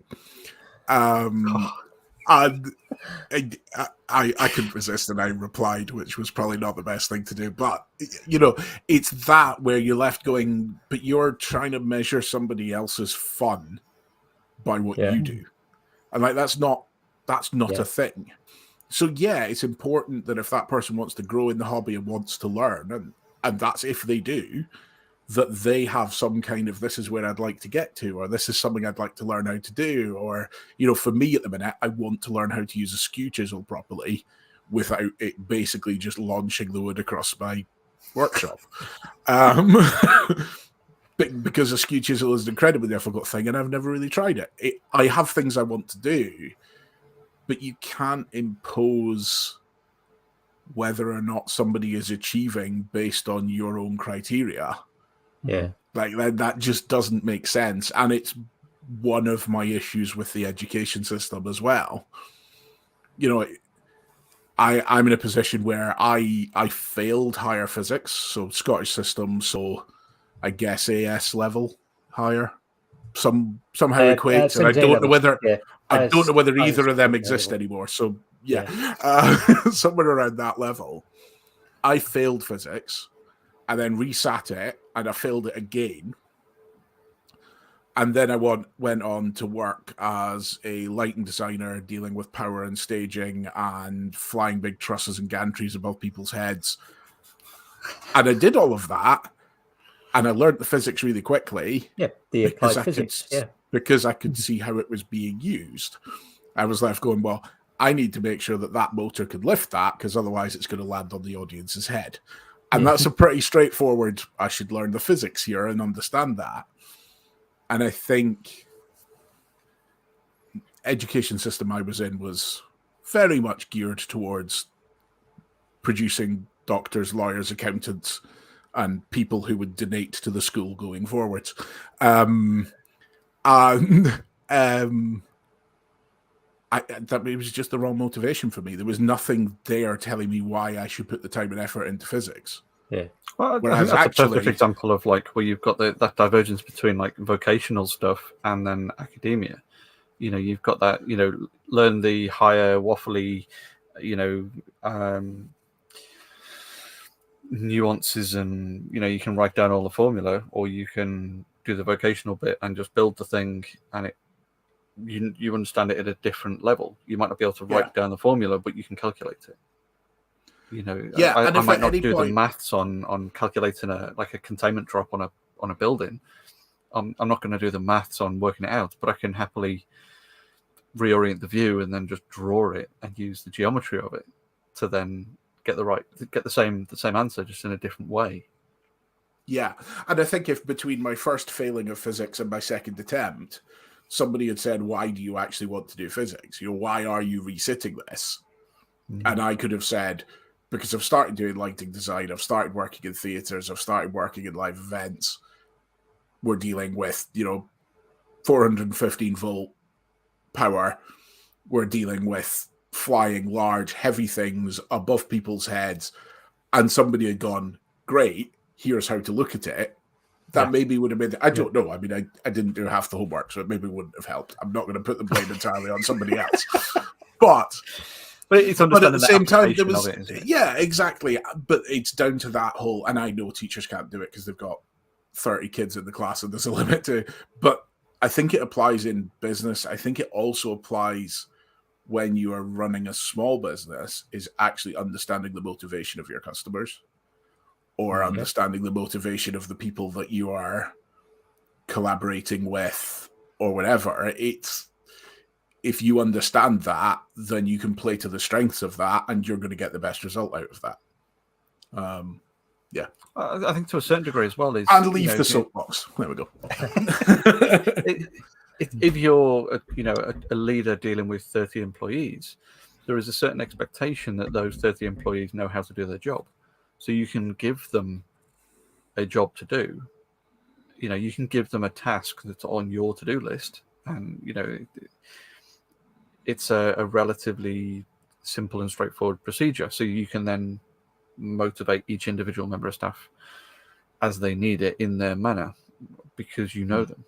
And I think the difference with teaching is basically doing exactly the same thing, but with 30 people who it's their first day on the job. Yeah. So you don't have that time to be able to give that individual ways of being able to do things and different it's exactly the same thing, whether it's teaching kids or giving tasks to adults. If you've got 30 individuals who are 5 or 15 or 35, it's whether or not they have got that prior knowledge to be able to do the task that you give them. If you've got to also then teach them the task, that's bound to take longer, and you have to have that wider, more blanketed approach. But I suppose as you go up and up the tiers, as things kind of narrow in, you get that sort of increased focus on very specific things. If you are a CEO giving a group of directors their objectives, you can tailor it very, very easily to each one of those directors. Yeah. Shop floor's a bit different.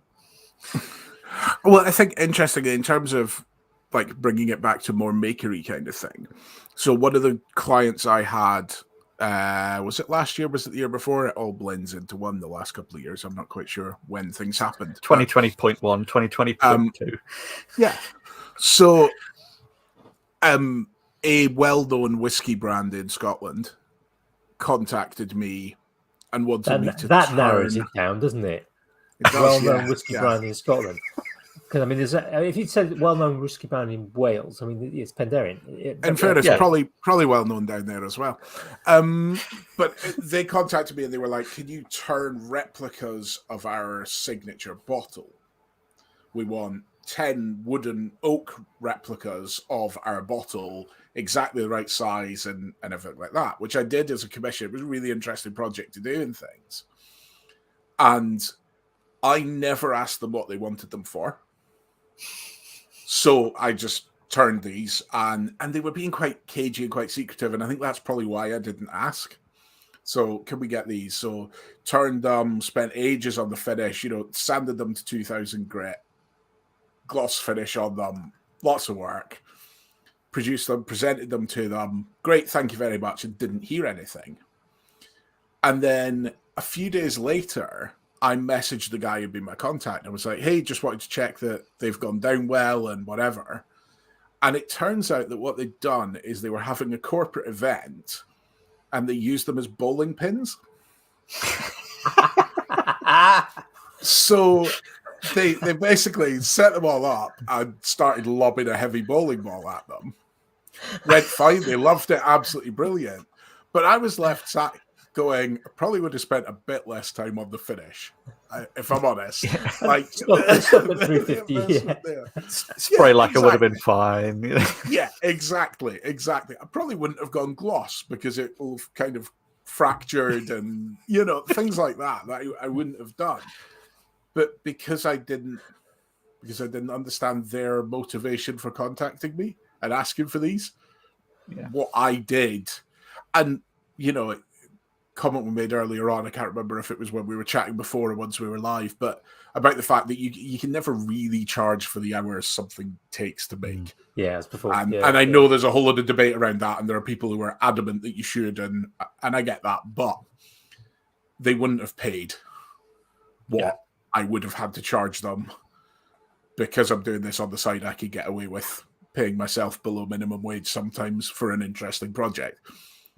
But again, I didn't need to do 10 to 12 hours of that project that I did because I didn't understand why they actually wanted them in the first place. Yeah. So that still hurts slightly, that one, I'm not going to lie. It's a learning point. Yes. Next time they contact me for something, I might be a bit less precise on it. Yeah. Yeah, kind of. Are these more Skittles? Yeah. These ones are getting thrown out of a plane, or who knows? It'll be. Yeah, you'll do it to 350, and then they'll kind of go, yeah, we were kind of hoping for something a bit better because this is for close-up photography. Yeah, these are awards for something. Oh, all right, okay, fine. Yeah. Yes. Yeah, I think kind of going back on back to the to-do lists. There used to be a podcast. It's stopped now, and I don't know if it'll come back. And I can't remember the name of the woman who runs it off the top of my head. It was called Power to Live More, and the power stood for something. It was an acronym. She was a business consultant, project manager type person down here in Kent, and she interviewed people. She did a lot of coaching of coaches, kind of people who kind of coaching business managers and the like. And she would get people on different specialties from all around the world and kind of talk about they talk about their work, how they got into it, what they did, etc. But she'd always then at the end kind of ask. She had some sort of similar questions. She always had at the end things like, what do you do when you've had what would a good day look like? What do you do when you've had a bad day? What tools do you use? Have you got particular tools that you use to kind of manage your systems? What are your top 3 tools? And they talk about Asana or. And it was interesting to kind of listen to kind of the variety. There was quite a large number of episodes, and to kind of hear people go, I use Asana and I use that, and it's perfect what I did. And you get kind of a dozen people that did that, and there'd be another dozen that use a different package, and then you get kind of 3 dozen that are like, pen and paper for my to-do lists. Can't be doing with kind of anything electronic. I just want something that I've got that tactile feeling. Writing it down, I've got it both sides of me. It'll always be open. I don't have to get an app up. It's always there. If I'm out and about, I just put it out my bag and I can write on it. I don't need to make sure it's charged or anything like that. And it was interesting to kind of hear how all these people, these people who kind of working at quite a high level, they're some of them charging an absolute fortune for their kind of services, and how there's such a variety of approaches to the same task, whether that's keeping a to-do list, whether that's managing client information, all those sort of things. And I've worked with people who kind of go, you have to do it this way, not because that's the only way that it's going to be done. For example, we're doing stuff for an exam board. Exam boards require stuff done in a certain way. You just have to do the way they want it. But then you get things like, particularly when kind of, years ago, like all the entries for students would be done on triplicate paper, and it would all be continuous paper. It'd be printed, it'd be literally done on a dot matrix printer. And you'd get the continuous sheets, and there'd be 3 copies. One would be kept by the department, one would be kept by the school, and one would be sent to the exam board. And the Vogons get one at some point. Yeah, and everything had to be checked. Everything was checked in triplicate. You had to kind of check the entries, the levels of the entries, make sure all the students, you'd be going through kind of, checking that absolutely every single student that was required in that year group to do an exam was listed for your exam. And if you're an option subject where you've got 20 students, that's not too bad. When you're kind of core subject like maths, English, and science, where every single student does it, and you've got to check 200 names off, and it's always we need this by Wednesday, but today's Tuesday and it's 4:00. But we need to send it off tomorrow, and so that would be tedious. But that's how the exam board worked. That's how the only system that existed at that time. So, but then kind of like things are electronic now, but actually we're at a time where there's that merger between we can still do it paper or we can do it electronically, because the electronic system is being introduced, and it'll take a few years just to make sure that it's working absolutely just right. And you get somebody saying, "Yeah, we're doing the paper." But everything I've got is on spreadsheets. I can check the spreadsheet in 5 minutes. I can do the whole lot. It's not going to take me 3.5 hours. Nope, we're doing it on paper. It's like, but why? Yeah. Because that's how we're doing it. Not because this is the only system now. It's just because they didn't want to learn the electronic system and to go through that kind of learning curve for themselves. So everyone else had to then kind of go, so I've still got to do it the old-fashioned long way rather than that quick way of doing it. We had a client who was like that. That's development in drawings or drawing technology. Levels of improvement in things like AutoCAD or Revit or bits of software that we use for drawing production. Coming on leaps and bounds every year. And the way people do it, it's tending towards efficiency. Yeah. And we had this client who was just insistent on, you must use our standards and styles and things like that are born out of a generation where people were transitioning from stencils on a drawing board to pen plotters. So it was a transition that happened like kind of in the 1980s at the emergence of AutoCAD. And then, it was kind of like phasing out of popularity in the 1990s, and then into like the early noughties, it was kind of, everyone's moving away from this stuff now. And it's like, it's 2022. And we're in a situation where, anyone who produces these drawings now has super high quality, large format printers that are multi-ink, they're high precision jets, they're, can reproduce fonts just as well as any other printer on the market. So why are we still sticking to monospace fonts that are all capitals in large print sizes that were things that were characteristics of a person using a pen in a cut stencil? Yeah. Something that was beginning to phase out 30 years ago. Why are you enforcing this? And seeing that your template drawings that you're telling us you need to use have a 0 as the third year digit. It's like, this is a template from the early noughties when everyone else had transitioned away from this stuff now. It's like, yeah. Progress, people. One of the things I'm debating with the new channel is how much to talk about specific technologies and softwares and things.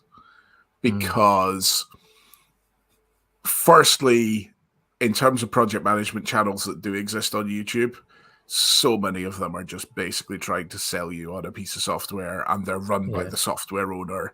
And, it just comes across as you're watching one of those awful daytime TV sales type things. But I think also, part of the thing is people aren't in a position to just go, I'll go out and buy Microsoft Project for my sticker making business. You get into the territory of going, well, from my point, I would say go for kind of well, can you do the same thing, maybe not quite so well, in Excel and Google Sheets or in Word? But actually, if you're not in a territory where you have to report your project managing. So obviously at work for me, there are formats and reports and things that go to management board and all of that I need to fit in with. But actually, if you're not reporting to anybody on your project management, there's things like, take the to-do list thing. There are things you can do to make your to-do list better. Frankly, where you write your to-do list is down to what you're going to find most effective, because turning around and going, you should use Trello or you should use Microsoft To Do or I use Evernote for all of mine. But things like that, I use all three of those. It doesn't necessarily help if actually you go, right, I'm going to improve my to-do list by now learning a whole new piece of software that's going to frustrate me because I don't know what I'm doing or where anything is.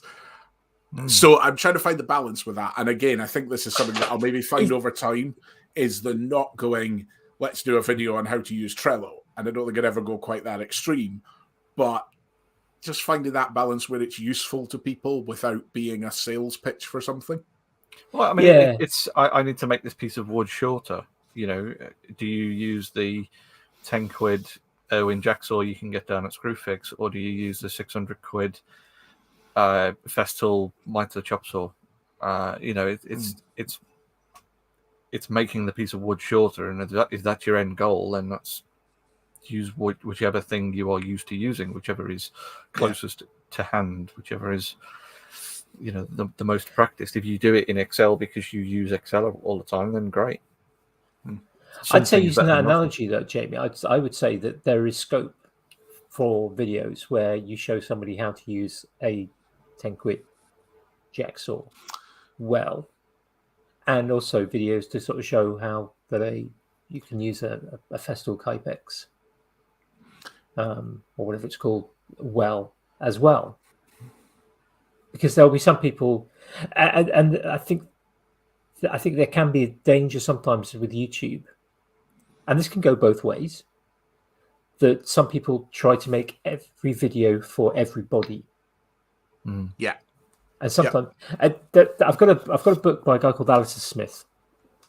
Alistair Smith is an accelerated learning guru. It's a phrase that's kind of dropped out of fashion in schools, but it still occurs in kind of business and the sports world particularly. He spends a lot of his time working with football teams.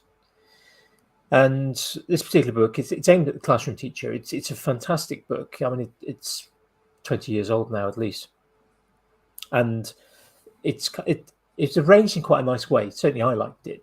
You had the left-hand side, or the right-hand side of you open up a book. The right-hand side was always a page of information. The left-hand side was essentially a poster or a meme, in a particular way. And there was one that just it kind of really changed how I was thinking about my lessons. And it basically said, a good teacher will reach 80% of his students or their students every lesson. A great teacher will reach 80% of their students every lesson, but a different 80% each lesson. And just that thinking that you can, it is next to impossible as a teacher. It happens sometimes, but particularly if you're doing difficult things, it's extremely difficult to get everyone in a class to get, whatever that get means, the thing you're teaching every lesson. There will always be somebody that it's just because of the nature of people learn at different paces, particularly when you're doing hard stuff. Yes, if you're doing just easy stuff, yes, it's possible to get everyone to kind of understand something. But when you're trying to sort of stretch students, which you have to do, and it doesn't matter what level they are at, whether they're people aiming for kind of A stars or whether they're people aiming at D grades, doesn't matter. You're always stretching people because that's what you're supposed to do. That's how people learn. But if you kind of just go, right, I'm not going to worry about kind of Joe Blogs at the back. Joe Blogs at the back will never ever make any progress at all. But if you make sure that in some of your lessons that you make sure that Joe Blogs can make progress, he's going to realize that yes, he can make progress. Mm-hmm. And so often in the education system, the Joe Blogs get left behind because they're not seeing that progress, and they then believe they're stupid, and then they go off to do something, and then they actually years later realize that actually they're not stupid, they're actually really quite intelligent. They just didn't fit with the education system because people, and there's lots of reasons why they might not fit with the education system. It's flawed in many ways, both by individuals and by the system. It's great in other ways too. I'm not knocking teaching just because I'm not in it anymore. There's a good system. There's good things and there's bad things, and it's very easy for media to focus on one or the other, and depending on what their own agendas are. But I think with YouTube sometimes, even if you look at big channels, there will always be. Take Jimmy DeResta, for example. Yeah, he gained a lot of success with that AK-47 guitar video, and yeah, he gained massive. Go back to his early sort of days. He gained a massive following from that, and that's one of his most viewed videos. There's a lot of people that don't like guitars. They don't like things that are shaped like guns. They don't like that particular style of building. That's fine, but they may like the canoe he built, or the buildings that he's done, or he's just been doing sort of porch work. They might really enjoy kind of just watching that and kind of hearing his thoughts on why he did particular things with his porch, because they like old buildings, because he's got an old house, by American standards, actually by even UK standards, it's an old house. And so I think sometimes people worry when they get a YouTube channel that, my views on this one were up, my other views are down. Don't worry about it. Put different things. I mean, this is what I mean. You can't be all things to all people all the time. Maybe I'm just boosting my own ego in terms of the way I approach Tales from the Tinkerage. I've got stuff that kind of have got big views because they're really helpful to people. How to fix a vacuum cleaner or a tumble dryer or a watch. Lots of people kind of I get a lot of views on those, or a dripping tap. Get a lot of views because they're really helpful to people who've got a particular problem. And some of my making stuff doesn't have so many views. But I'm not worried about that. That's not to say at times I haven't been, but thinking Neil, for you, I would like to see you do 10 different videos about to-do lists, not necessarily week after in 10 solid weeks together. That would get intense. I'd like to see you do stuff on how to use kind of easily accessible software like the Google Suite or Office Suite to help, if that's your thing, or to use Evernote or Trello, which are available for free. I think where I'm coming to with it is a feeling of I'm okay with doing that if what I'm doing is sharing my experience. But when you watch a maker video where somebody has clearly been sent something by a manufacturer, has never used it before they filmed the video, and it's blatantly obvious that the only thing they're saying about it is what you read off the website or the back of the box. It's the same. It comes across three other people who've also been sent it and saying exactly the same script. And it comes across as lacking integrity to me. And that's something that I'm kind of, I'm not going there. So whilst I'm sat going, I could probably do a series of videos on Evernote. I've been using it for over a decade now. But there are other pieces of software that I haven't been anywhere near. And I guess it comes down to that whole, do I just share the ones that I have experience of, which is where I feel comfortable? And I guess there's value in that if what I'm sharing is this video is purely about Evernote, for example. Yeah. But what I wouldn't want to do is go, I'm going to compare the top 5 note-taking apps that are out there, because I don't use 5. And actually, I'm probably going to tell you Evernote's best, and it's probably not. But I'm going to tell you that because Evernote does everything exactly the way I expect it to, because I've used it for so long. I would rather teach principles of how to organize your to-do list and let people do their own research into where they might use or be familiar with. And that was a kind of a concept that I'd floated around for myself with because I start of lockdown and things. I was very seriously considering starting YouTube up. With my background being CAD, I had this bright idea of, I could tackle a project and do a handful of videos on making a specific thing, pick a particular model to do, and then maybe do 2D drawings in AutoCAD, then do a 3D model in AutoCAD, and then do 3D model and drawings in Fusion 360 and SolidWorks and FreeCAD, and kind of do the one project multiple times, multiple ways.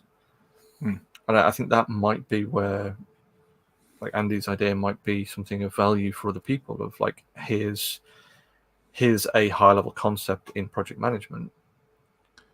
and here's how you can use that in Evernote because this is how I use it. It's like running through developing something like to-do lists or note-taking or something like that in a nebulous way as a concept, and then here's direct application of that concept in a smattering of different bits of software that you're comfortable with or that are currently in vogue or whatever. It's that kind of bridge between, I think, perhaps. But it's having that comfort, though, isn't it? It's because, I mean, like you said, Jamie, you're familiar with SolidWorks, Fusion, AutoCAD type things, but you wouldn't, and you could do kind of drawings using the principles in each of those and do it well. But if then I don't know, somebody came out with, let's just say, for example, I don't know how familiar you are with SketchUp. Yeah, it's one that a lot of woodworkers use, and it's used by many people. But if it's not a piece of software that you specifically know well enough to then demonstrate those things in, that would come across as disingenuous, and I think shows up. And that was where, for me, that was one of those things where the way I'd kind of envisaged me tackling that as a problem, because I'm not familiar enough with SketchUp or FreeCAD or OpenSCAD or any of those. So it would have been my kind of approach was like, here is how I would approach the kind of the nebulous concepts of how I would approach this model as 2D drawings and as a 3D model. Order of operations or what you'd be looking at doing, and then here's how to approach it in this, and this, and then let's see how you would then do it in software that I'm not comfortable with. So that would be kind of the approaches I was looking at was nebulous concepts, practiced kind of industry standard known goods, and then outlier stuff that people are learning, how easy it is to maybe reapply the nebulous concepts or the proven industry topics into something that is emerging technology or that kind of thing. Neil, it sounds like Jamie's got his plan for his YouTube channel sorted out. So he just needs to get a to-do list arranged. And what I really need is a 48-hour long day and like 4 hours of sleep in between those 48-hour days. Yeah, if you work that bit out, let me know, because that would be great. I could then maybe get back to doing some woodwork as well, which would be nice. We need a physicist to invent some kind of time manipulation. Well, I was just wondering whether you might actually a chemist might be a bit better, and it's kind of a significant portion of amphetamines followed by kind of a very short-acting, extremely powerful sleeping drug.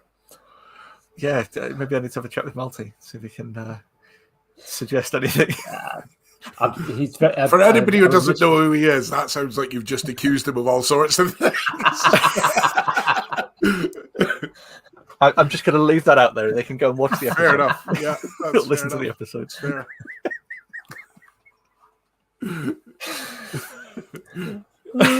That's brilliant. Yeah. I mean, I mean, certainly the latter of those requirements is fairly. I was thinking, medically induced coma or something like that. To if I could just work, Monday to Friday, all the way through, and then just have like Saturday as the switch me off and then switch me back on. Boot me back up for Sunday for a kind of just catch up on things, and then I can. That'd be fantastic. Yeah, I think. Yeah, I'd settle for being guaranteed to sleep when I allocated time for it. So if when I actually went, right, I'm going to bed, I'm going to sleep now, I actually slept, and I actually slept all the way through to my alarm. That to me feels like that would be as well. I think would be good. Yes, those times when you wake up and it feels like, well, it must be half an hour since I went to bed, and you suddenly realize it's the morning, and that's that. But that's most nights. Yeah.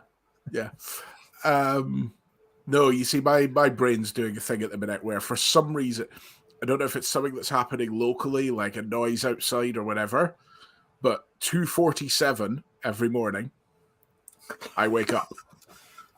I had one of those. This has been going on for about 10 days now. And my brain starts, and that's me until about 3:30, 4 o'clock. And then I fall asleep, and then I hear my daughter get up at 6:30 because she's 7, and apparently that's when the day starts, which I'm trying to avoid. And then I go really deeply back to sleep, and my alarm goes off at 7, and that throws me completely because so I would settle for just, look, I'm going to go to bed at 1 and I'm going to get up at 7 and just sleep for that. That would be fantastic. Yeah. Sorry, therapy sessions are Tuesdays, not Sunday evenings. But you would be surprised how often it is a Sunday evening. Yeah, I think that applies to all of us, though. That kind of the number of makers I know that don't sleep well in some form or another. Whether it's getting difficult to go to sleep, waking up. We should commission a proper study into why that is. What is it about being a maker? Is it that being a maker causes you to not sleep well? Or is it that people who don't sleep well have more of a tendency towards making? Yeah, I would go for the latter. Which way does that go? Yeah. I would argue possibly the higher than statistically normal levels of ADHD. I would say we are definitely one side of a bell curve. Yeah. Well, probably one side of many neurodivergence issues. So my thing where I had a run of at exactly the same time every morning, being woken up was it was a couple of years ago now, but it was frustrating the crap out of me, and it was sort of getting to this kind of time of year, so things were a bit warmer. We'd have the window open and things like that, and then we discovered that what it actually was the guy over the road who repairs conveyor belts, like industrial conveyor systems, had a run where he was doing this job that had a reasonable commute for this particular factory that he was repairing a conveyor in, and he was just really, really pissed off the fact that he was having to get up and be out the door at like 5:45. So we'd just make sure he slammed his van door enough before he drove off that half the street would wake up. And it wasn't until like chatting to other neighbours and things that we realised that it was weirdly happening to all of us at the same time. And then we spoke to him and he went, "Oh yeah, that's the time I'm getting really pissed off and having to drive to work." Nice. So it's good to share, apparently.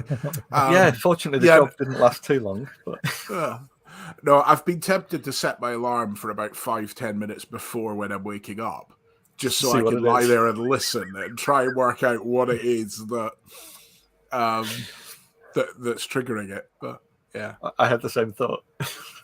A trail cam, maybe. Yeah. Save the alarm.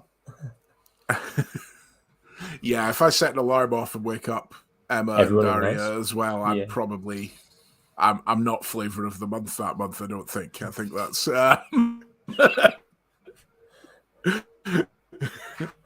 Yeah. Maybe stay up one night. Yeah, that's if you haven't got a busy day the next day. Stay up and go to bed after that time. You go to bed at 3 o'clock. Yeah. Well, maybe we just keep this going for another three and a bit hours, and then I'm there anyway. We'll see.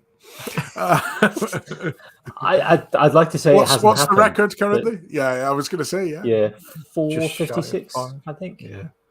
I managed to get the train from Edinburgh to Peterborough and only listened to one episode of Baker's Waffle. I was quite impressed with that. I put on the I Jessup episode when I left Edinburgh, the record. And it had not finished by the time I got off the train in Peterborough. That's only an hour for me. Yeah, it's 5 from me. It was long enough anyway. 4, maybe it was 4.5, something like that. But yeah, it was significant. Yeah. Usually that was it a would good be episode. A playlist. It was a great episode. Yeah. Mm-hmm. It's I think that's actually our most listened to and most watched, if I remember right. That's it's definitely our most listened to. It's our most downloaded, significantly, because of course Jess is amazing and lots of people love her. I think it's also the most watched of the YouTube videos. I'd imagine a lot of that is just people going, how the hell did they chat for nearly 5 hours? So this is going back to the analytics thing. I know with YouTube you can see where people drop out. I don't know if you can now, with the podcast stuff as well. But it'd be interesting to know how many of the people who start watching that or listening to made it to the end. That would be an interesting. I have noticed when I've gone back and looked at the just the number of views on the videos, because I don't get the analytics that Andy does. I ignore them. Well, yeah, exactly. Mostly. But I see so many. There's like lots and lots and lots of views on our very, very first video, and then it kind of trails off from that.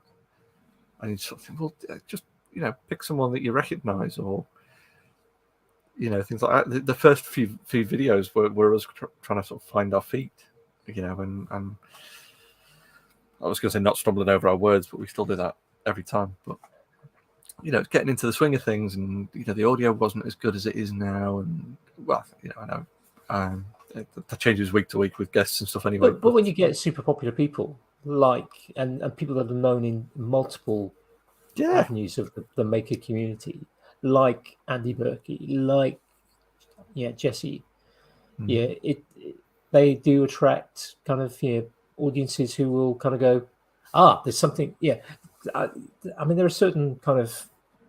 I think there's some people who listen to podcasts. I've done this where I hear that somebody that I particularly like listening to, or there's a topic that I particularly want to hear to that's maybe mentioned on another podcast, and I'll go and just download that one episode from that particular podcast. And it might be, and this happens not infrequently, where I kind of go, I like that.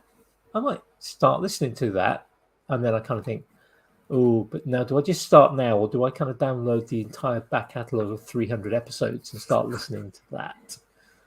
Which does kind of hit my completionist kind of tendencies. And so then you end up with kind of, I've got like, I think 40 or 50 kind of podcasts where I've got one or two sometimes, but sometimes kind of, 100 episodes to kind of try and listen to at some point. There's a lot like that I really need to have a cut back on, because there's loads where someone's gone, listen to this podcast, and I've done exactly that. I've just subscribed to them on Podbean, and then just 60 odd episodes later, I'm going, I really should actually listen to that. Well, I blame. I mean, he's still in the chat, Dave Bauer. I blame Dave Bauer, because every now and again he puts on his IG stories. He'll post up, and he just did this week with 2 podcasts, maker podcasts. I was like, haven't heard of that one, and now they're sitting in my inbox. Well, not my inbox, in Podcast Addict, downloaded, ready to listen to. Once I work through kind of some of the other back catalogues that I've downloaded as well. You see, the way I do it, and this is probably speaks to my approach to life anyway. It's like with things on YouTube where people go, you should watch this video, or there's this video, you should watch this. I'll add it to my watch later. Anytime I go into my watch later, anything that's been there for more than a month just gets deleted, because I clearly didn't care about it enough to watch it. Which means I've probably missed some stuff. But it was getting to that stage where my watch later was just so long that you never go to the bottom of it anyway. Second watch later list. So what I would love is somebody to write a little script that just automatically meant things fell off the bottom of it after a set period of time, where you can just go, look, it can go on there. If I don't go back to it within a month, I clearly didn't really care that much. So let's just bump it off the bottom of the list. Because a lot of my watch later list is things that I know I'm going to need to refer back to. It's just a referral list for the future. Yeah. I might get halfway through a video. And, you do create your own playlists. I've got loads of those as well, but the watch later button is there, and it's easy, and it's the one you click, and then I can go in and shift it to other playlists later. But it's like to do in the future. It's a future Jamie problem list. Yeah, it's like my one tab. I just had a look now. My laptop one tab has reached 1,033. go back kind of when we were talking about it more often on Wiggers Waffle, it was about 400. Yeah, it's kind of got a bit big. And a lot of that is because I haven't been able to watch much YouTube videos lately. Yeah, you see, to me, I would just know I was never going to get to that. Therefore, the list is just causing me unnecessary anxiety. Because where do you even start? So I would, there'd be some heavy filtering applied there and accept that anything important will come back around. But yeah. Yeah. And that brings kind of perhaps around to kind of thinking about kind of the things that are grabbing our attention. Because there's things that grab my attention, which means I can't watch my YouTube videos as often as I'd like at the moment. So normally we go guest first. It's kind of things that, unlike some shows that only do kind of one thing, and it's usually a YouTube video. Yeah, we kind of go anything. Yeah, whether it's something that's been, something in the future, whatever's grabbing your attention, whether it's something to watch, listen to, read, or just do. Yeah, big projects. So yeah, what's grabbing your attention other than your new YouTube channel? Yes, I'm grabbing my own attention. Yes, no. Well, it's a big thing. YouTube channels, even if you've done it before, and if you're trying to make a success, it's not something you can just kind of go, I'll just do that randomly. I know because I've tried it. Yeah, you have to put effort and time into it. The first one I was going to mention is a guy called Nick, who exists on many social platforms by the name of 3D Toy Shop. He is a guy who runs a non-profit, and he 3D prints medical device and apparatus for teddy bears. So I just discovered this week, but so that kids who are going through stuff, who have to wear cochlear implants, who have an oxygen bottle or whatever, their teddy bear has the same, and there's a representation thing. But he does this entirely as a non-profit. There's like a GoFundMe to try and help him raise the cash for it and things.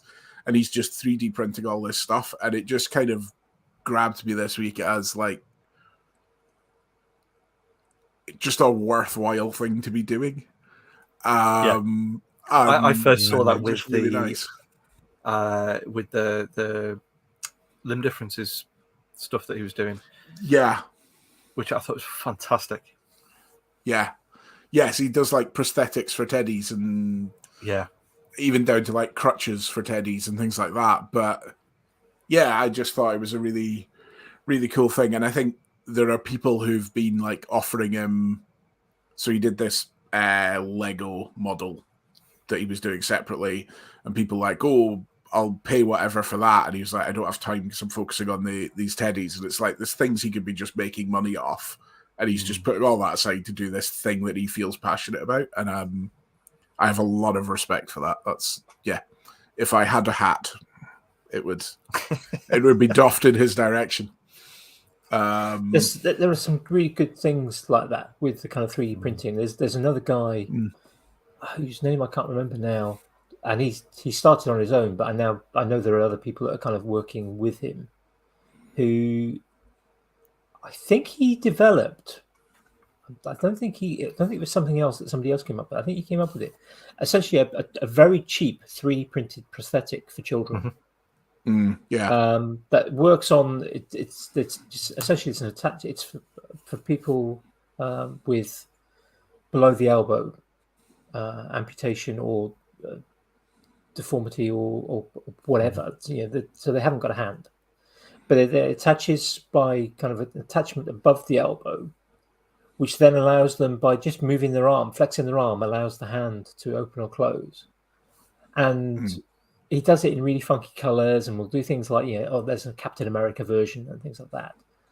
And it's just brilliant. And it does wonderful stuff, when you see the kids opening up the box and kind of seeing this they're getting a prosthetic arm. Which just they're unaffordable, and particularly for children because they're growing all the time, and prosthetics, particularly good ones, are expensive. They're really expensive. And when you can see they can get something, and a year later they grow out, they can have a new one. And that's exactly the thing. That there is a service you can register with. That you essentially register with local hospitals in your area. So if you own a 3D printer, you can register your time and your services for exactly that. If it's specifically for kids because of their growth and development being so rapid that they need to change the prosthetics, you essentially register your time to build the prosthetics for them or to print the parts. I just think that's really wonderful. There's not much demand for wooden ones, so I'm struggling. But yeah, they are just peg legs. Peg legs. I mean, they've been around for a long time. Yeah, I'm going to say this. Pirates these days. Potentially offend the 3D printing community, but it feels kind of rare to see people promoting things they've 3D printed that actually have a use. I'm saying that quite carefully. Like, a lot of what you see if you look at Instagram, and I fully appreciate that's not representative of, of everything, is look at this cool wee thing that I've printed. And it's like, well, that looks nice. That's cool. But actually that idea that relatively new technology is finding a way to add value to people, for me, is kind of, that's really nice as a purpose. I think the key there is that it is still relatively new technology. I mean, 3D printing has been around for a fair few years, decades, really. If you look at kind of the history of it, like a lot of things started out as essentially military tech. I mean, yes, there was academics first, but the military kind of pushed it for things like, we can have this 3D printer that will make, with this exotic material, of course, gaskets for every vehicle that we have, and it will fit in the back of a trailer, rather than requiring kind of 15 trucks to have all the possible spare parts just of gaskets to service this fleet. But if you kind of think, if we think about kind of accessibility of 3D printing to the masses, is, I mean, what, 15 years? Jamie, you probably know better than me. 15 years old? 10 years old? Yeah, I think, I mean, with Fab Labs and RepRap projects and things like that, that's yeah. I mean, it started out like a lot of things started out with kind of just the kind of the ultra geeks, the people who are literally making them from scratch themselves. Now it's something that you can go into a shop, not even have to order online. You can literally go into a shop and buy one. Yeah. Quite often they end up in like the middle of Aldi and things like that. Yeah, so they're accessible to people now, but I think it's still a relatively short period of time, particularly compared to woodwork. But I think I mean, you're right, Neil. Yeah, there's a lot of kind of, oh look, I've made this little boat, and now I've made a slightly bigger version of the boat, and now I've made an even bigger version of the boat, and now I've got an even bigger version of the boat. But I think then there's also some fantastic creative stuff being done. If you look at kind of Willow Creative that I put forward as my attention grabber last time, doing things that to make it with any other medium would take so much longer. It just wouldn't be accessible to make. Yeah. I mean, just to weigh in from the other side there, because I mean, obviously, it would be remiss of me to not sort of go, hang on a minute, wind your neck in. I make lots of functional prints. But at the same time, one thing I am hugely guilty of is, it's like I've got a workshop downstairs that's got tools and materials, and quite often I'm sat in an office, in this office, I'll be doing something in work mode, and then I'll get to my lunch break, and then I'll sort of do that, turn to my PC and solve a problem by making something in CAD and then printing it out on the printer. And then quite a few times I've stopped myself and thought, hang on a minute, I could wander downstairs and just make the thing using wood or plastic or metal downstairs in less time than it would take for the printer to heat up. And I've already just made the CAD model. I don't need to 3D print this. But quite often, I'll still just 3D print the thing. I get that. I guess my thing is more, I really like the point with new technologies where people start to work out the good that can be done with it. Totally. And that sounds really, it's that way people suddenly going, well, actually, because we can do that, because, I mean, I don't know 3D printing, so this may be completely wrong. I'm guessing the resolution to which you print now compared to 5 years ago is worlds apart for the given price point. Absolutely, everything is. So actually, it's that point where people go, now that we've got this far, we can actually do this. We can print prosthetics. We can print medical appliances for teddies that do this thing. And I really like, I guess 3D printing is the one making method that I have seen most of in my lifetime. Like I saw the very early days of it. Yeah, emergence, that's the word.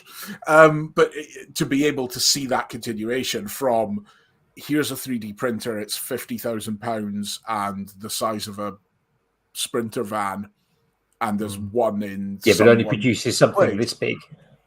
Yeah, which takes 7 weeks and costs, to now something sat on somebody's desk can produce something that enhances somebody else's quality of life. Yeah. That's really cool. That to me is like that is part of the purpose of making stuff and creating, and absolutely that, and even down to things like the one of my printers that gets the most use at the minute was under £200, super cheap, super small footprint.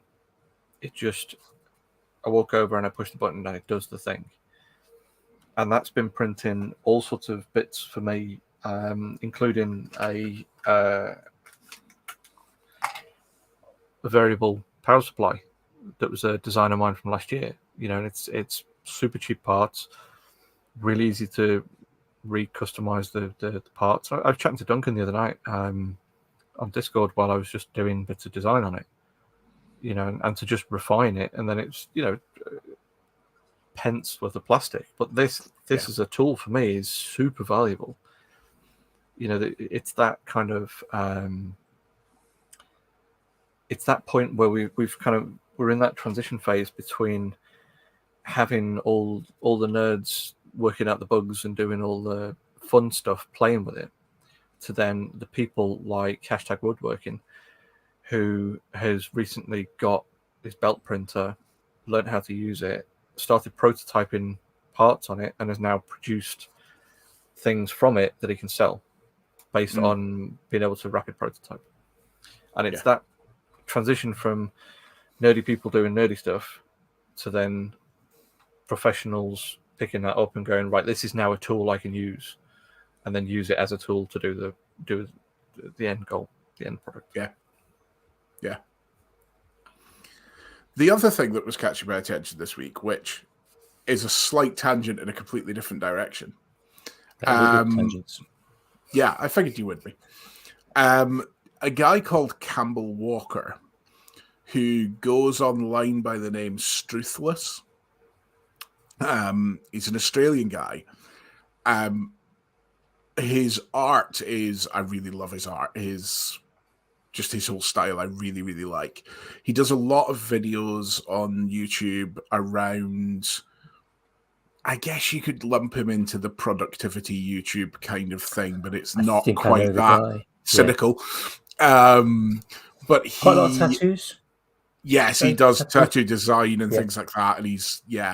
And he has released a book called Your Head is a Houseboat, which is it's fantastic.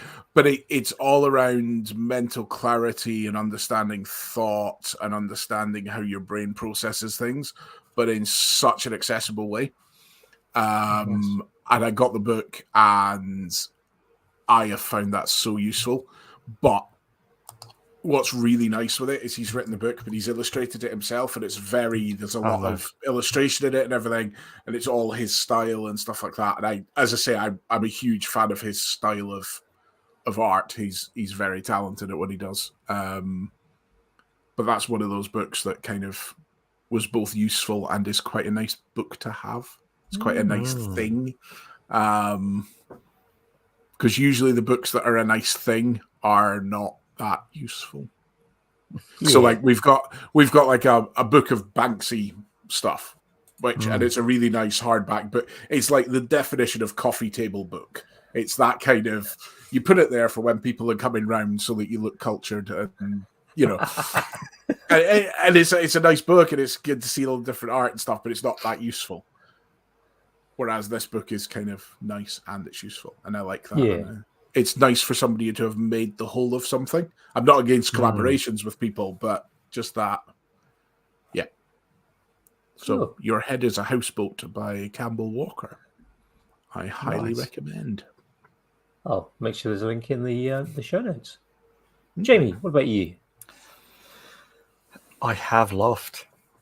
You do. Loft happened, finally. Still a bit of snagging left on it, but those 3 chaps that came and sorted the Loft out, and they absolutely smashed it out of the park in 2 days. In the hottest 2 days of the week as well. Unreal. I've got to shout the company out. Instaloft, they've been fantastic, start to finish. You know, just from chatting to the folks in the office to the survey of the chap coming out to measure everything up, it was down to the square meter. Everything was checked, calculated, processed, all transparent in the pricing, everything. They've been phenomenal. Exactly what you want as a company doing some work in your house. So yeah, they've been superb. But yeah, it's basically meant that the last couple of days we've been hauling stuff up there and making use of the space and vacuuming the walls and all that kind of lovely stuff that you didn't expect to be doing on a weekday evening, up in a hot loft vacuuming a brick wall. But yeah, that's been taking a fair chunk of my attention. But also there's a channel called The Magic Geekdom that I've been sort of following for quite a while. And they're a lovely couple from the States. They've been in the UK, haven't they? And that's exactly it. Yeah. So they did a. I quite enjoy the UK taste tests and things like that. Just, you know, it's a bit of a guilty pleasure of watching vicariously eating stuff that I wouldn't eat. But yeah, they finally decided to take a holiday to the UK. So they've done a big road trip around the UK, and they're releasing their video series. And it's fantastic seeing new eyes experiencing the UK. Like they did Devon and Cornwall, and did cream tea in both ways. They've done the latest video is Bath, and seeing the Roman baths in Bath Cathedral or Bath Abbey. You know, and seeing. Well, for those from the south, Bath. Yeah, posh folks from the south. It's Bath. Just yeah. But it's just wonderful to see, because they're really enthusiastic about it, and they're delightful to watch, and they're really curious, and that seeing the UK, you know, a place where I've lived, you know, I've lived in the UK for my whole life, and I've travelled around quite a bit of it, but to see a place that we take for granted through the lens of folks who haven't been here before, it's wonderful to see that kind of curiosity. So yeah, it's been a lovely series. Their disappointment in Greg's was quite entertaining. I don't know if you've seen that one. It was amazing. Basically, everybody in the comments had hyped up. You need to try Greg's. You need to go to Greg's. You need to. And I think you can see that they were genuinely trying to be positive, but just weren't buying it. To fill in the background there, because with any of the kind of like the American taste test videos, invariably it always comes down to, you guys need to try a Greg's sausage roll, because they are an institution. That's what you need to do. And so coming over to the UK, when they'd been in like Camden Market and other various food markets around London and everything as well. So they tried like super fancy artisanal sausage rolls. And then it wasn't until like a few days in the trip they finally decided to try Greg's, and they got perhaps stuff that UK Greg's eaters would know to probably avoid, or it might not necessarily get. Like they got a corned beef pasty. Corned beef pasty, yeah. Which for UK people who are aware of like corned beef and the history, like corned beef hash is like a post-war dish. Like it is just tinned corned beef and mashed potato. It's calories so you don't die. That's it. Add a bit of butter if you can, and that's it. And then for them to get this corned beef pasty, thinking it might be like cold cuts, and it just be not what they were expecting. And in fairness to them, they did have the sausage roll and they did enjoy it, and they did say, look, it is exactly what you said it was. It was good. Yeah. But the rest of the Greg stuff was not what we were expecting, Yeah. But yeah, it's they just seem like a really lovely, excitable, genuine, down-to-earth couple. It's good fun. It's good to watch. Yeah, Greg's are an experience that as someone who's now gluten-free, I don't miss. What can I say? How about you, Andy? What's been grabbing your attention? Well, it's been a bit of a week. Obviously, exams have finished for my children, but I have started this year, first time ever actually, exam marking for everybody else's children. So I'm obviously, as a teacher, I used to mark exams for my students, but I always generally avoided kind of professional exam marking. But I've taken it on this year, which has been brain zapping at times, but also reassuring as well, because there's quite a lot of sort of checks and measures go into place to make sure that the markers are doing a proper job. Good. And so it's good to see that in place with an exam board. So that's been kind of that'd be an ongoing thing for the next couple of weeks. I've got two contracts, so I'm doing a physics higher paper, which I'm working on at the moment, and then that swaps over to a combined science foundation paper coming up next. So it's minimum wage, to be honest, but it's good professional development, and it's kind of it has its aspects, so it's nice to kind of be back into that kind of thing. But it is also kind of actually at times a little bit backbreaking. So just because I've got a broken back as much as anything. So, but it's also a bit stressful at times. You kind of, because the checks and measures that are put in place, you kind of go to the check thing, and it goes, you're no longer 100%, and you go, oh, especially when it's early in the stage of marking the questions. So at one point, it was just like I was at 66% on my validity of my marking, which is not good. Obviously, that's a really bad number. They kind of think they expect it to be above 85%. So suddenly I had the 66, and then I kind of sort of realised and looked at the rest of the figures, because there's a huge array of figures. It's like, I got one wrong out of the validity checks up to 3. So yeah, that's what it's in. So yeah, fairly quickly, kind of back up to kind of hiccups. I had 90 something percent, which it's not going to go back to 100 with the number of questions I have to do. But those checks are in place, and things get corrected, and you can't get messages saying it should have been this, not that. You go, oh, okay, I can see now why you might give that mark, or why you wouldn't give that mark. So it's human nuance, isn't it? Yeah. Oh, totally. There's a lot of nuance to it. So that's been keeping me super busy. So that was kind of one thing. Today, those who follow me on Instagram will know that I went and did some making. There's a local literary festival. So lots of people talking about books, and people, like actually some quite big names. Professor Jim Lee was talking today. I didn't go to see that, although he's a professor at the university that I went to, although he joined after I left. Obviously, an amazing speaker. I did hear some of his speaking, but didn't sort of basically has to pay to go into those talks. But they do a lot of kind of craft. They've sort of craft stores, people selling stuff, and they also have kind of things that you can do. So there was a workshop on how to make pigments for painting. But I did a workshop on how to make inks out of natural materials like oak gall and petals and just the soil and chalk and things like that. And berries, frozen berries. Yeah, buy some frozen berries from your kind of superstore and turn it into ink. So I did some of that. So that was really cool to do. It's got a good couple of hours. Yeah, it's only about 5 miles away from where I live, so it was a nice thing to do.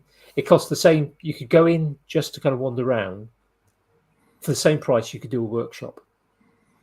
So we thought, go. It's a really nice venue. It's a really nice place to go. It's a really cool vibe. It's very middle class. I'm middle class. I pretend to be sometimes. And it was just really nice. And I met up with my bookbinding teacher was there, so we had quite a lengthy chat, and it was nice to talk to other people about kind of art and craft and stuff like that. So that was cool.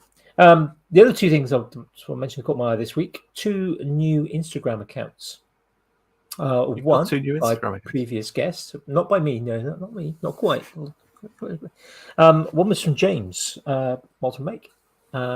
It's called Hype Mundane. Hype Mundane. Oh, there'll be a link. Yeah, Hype Mundane. Mm-hmm. There'll be a link in the show notes tomorrow when they get done.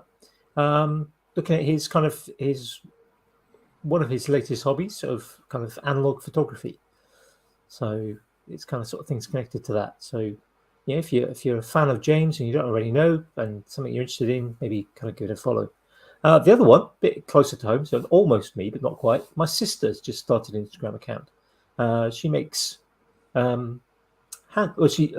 she's made lots of things over the years, things like glass, fused glass type things. But her most recent kind of venture into kind of making with the aim for a business, like a small business, is making bags out of old uniforms, sort of military uniforms. Nice. So she's then got a few. She doesn't really know social media. She's not so. She doesn't kind of been giving lessons on how to use hashtags and things like that, and kind of when to post and what to post and how often and things like that. Not that I claim to be an expert, but I've done a bit more than she does, and I've seen a bit more and heard a few more things. So if you're kind of interested in textiles, or maybe just kind of give her a boost for a little while, so she's built up her own good following, it would be appreciated. Again, there'll be a link. It's by Linda Moore, because that's her name. That's her kind of business tag as well. So check that out and maybe give her a follow. And I know a couple of people have already, which I really appreciate. I could did a story about it. So give it a look, give her a little bit of Instagram love and make her community love, and help her to then sort of build up and find. You'll get into the algorithm and get found, and the people who she needs to reach out to as a business will hopefully then find her, and then she'll be really happy. Cool. Yeah. It's not a concept. It's not a concept that's been done much before. So I like that sort of upcycling or change to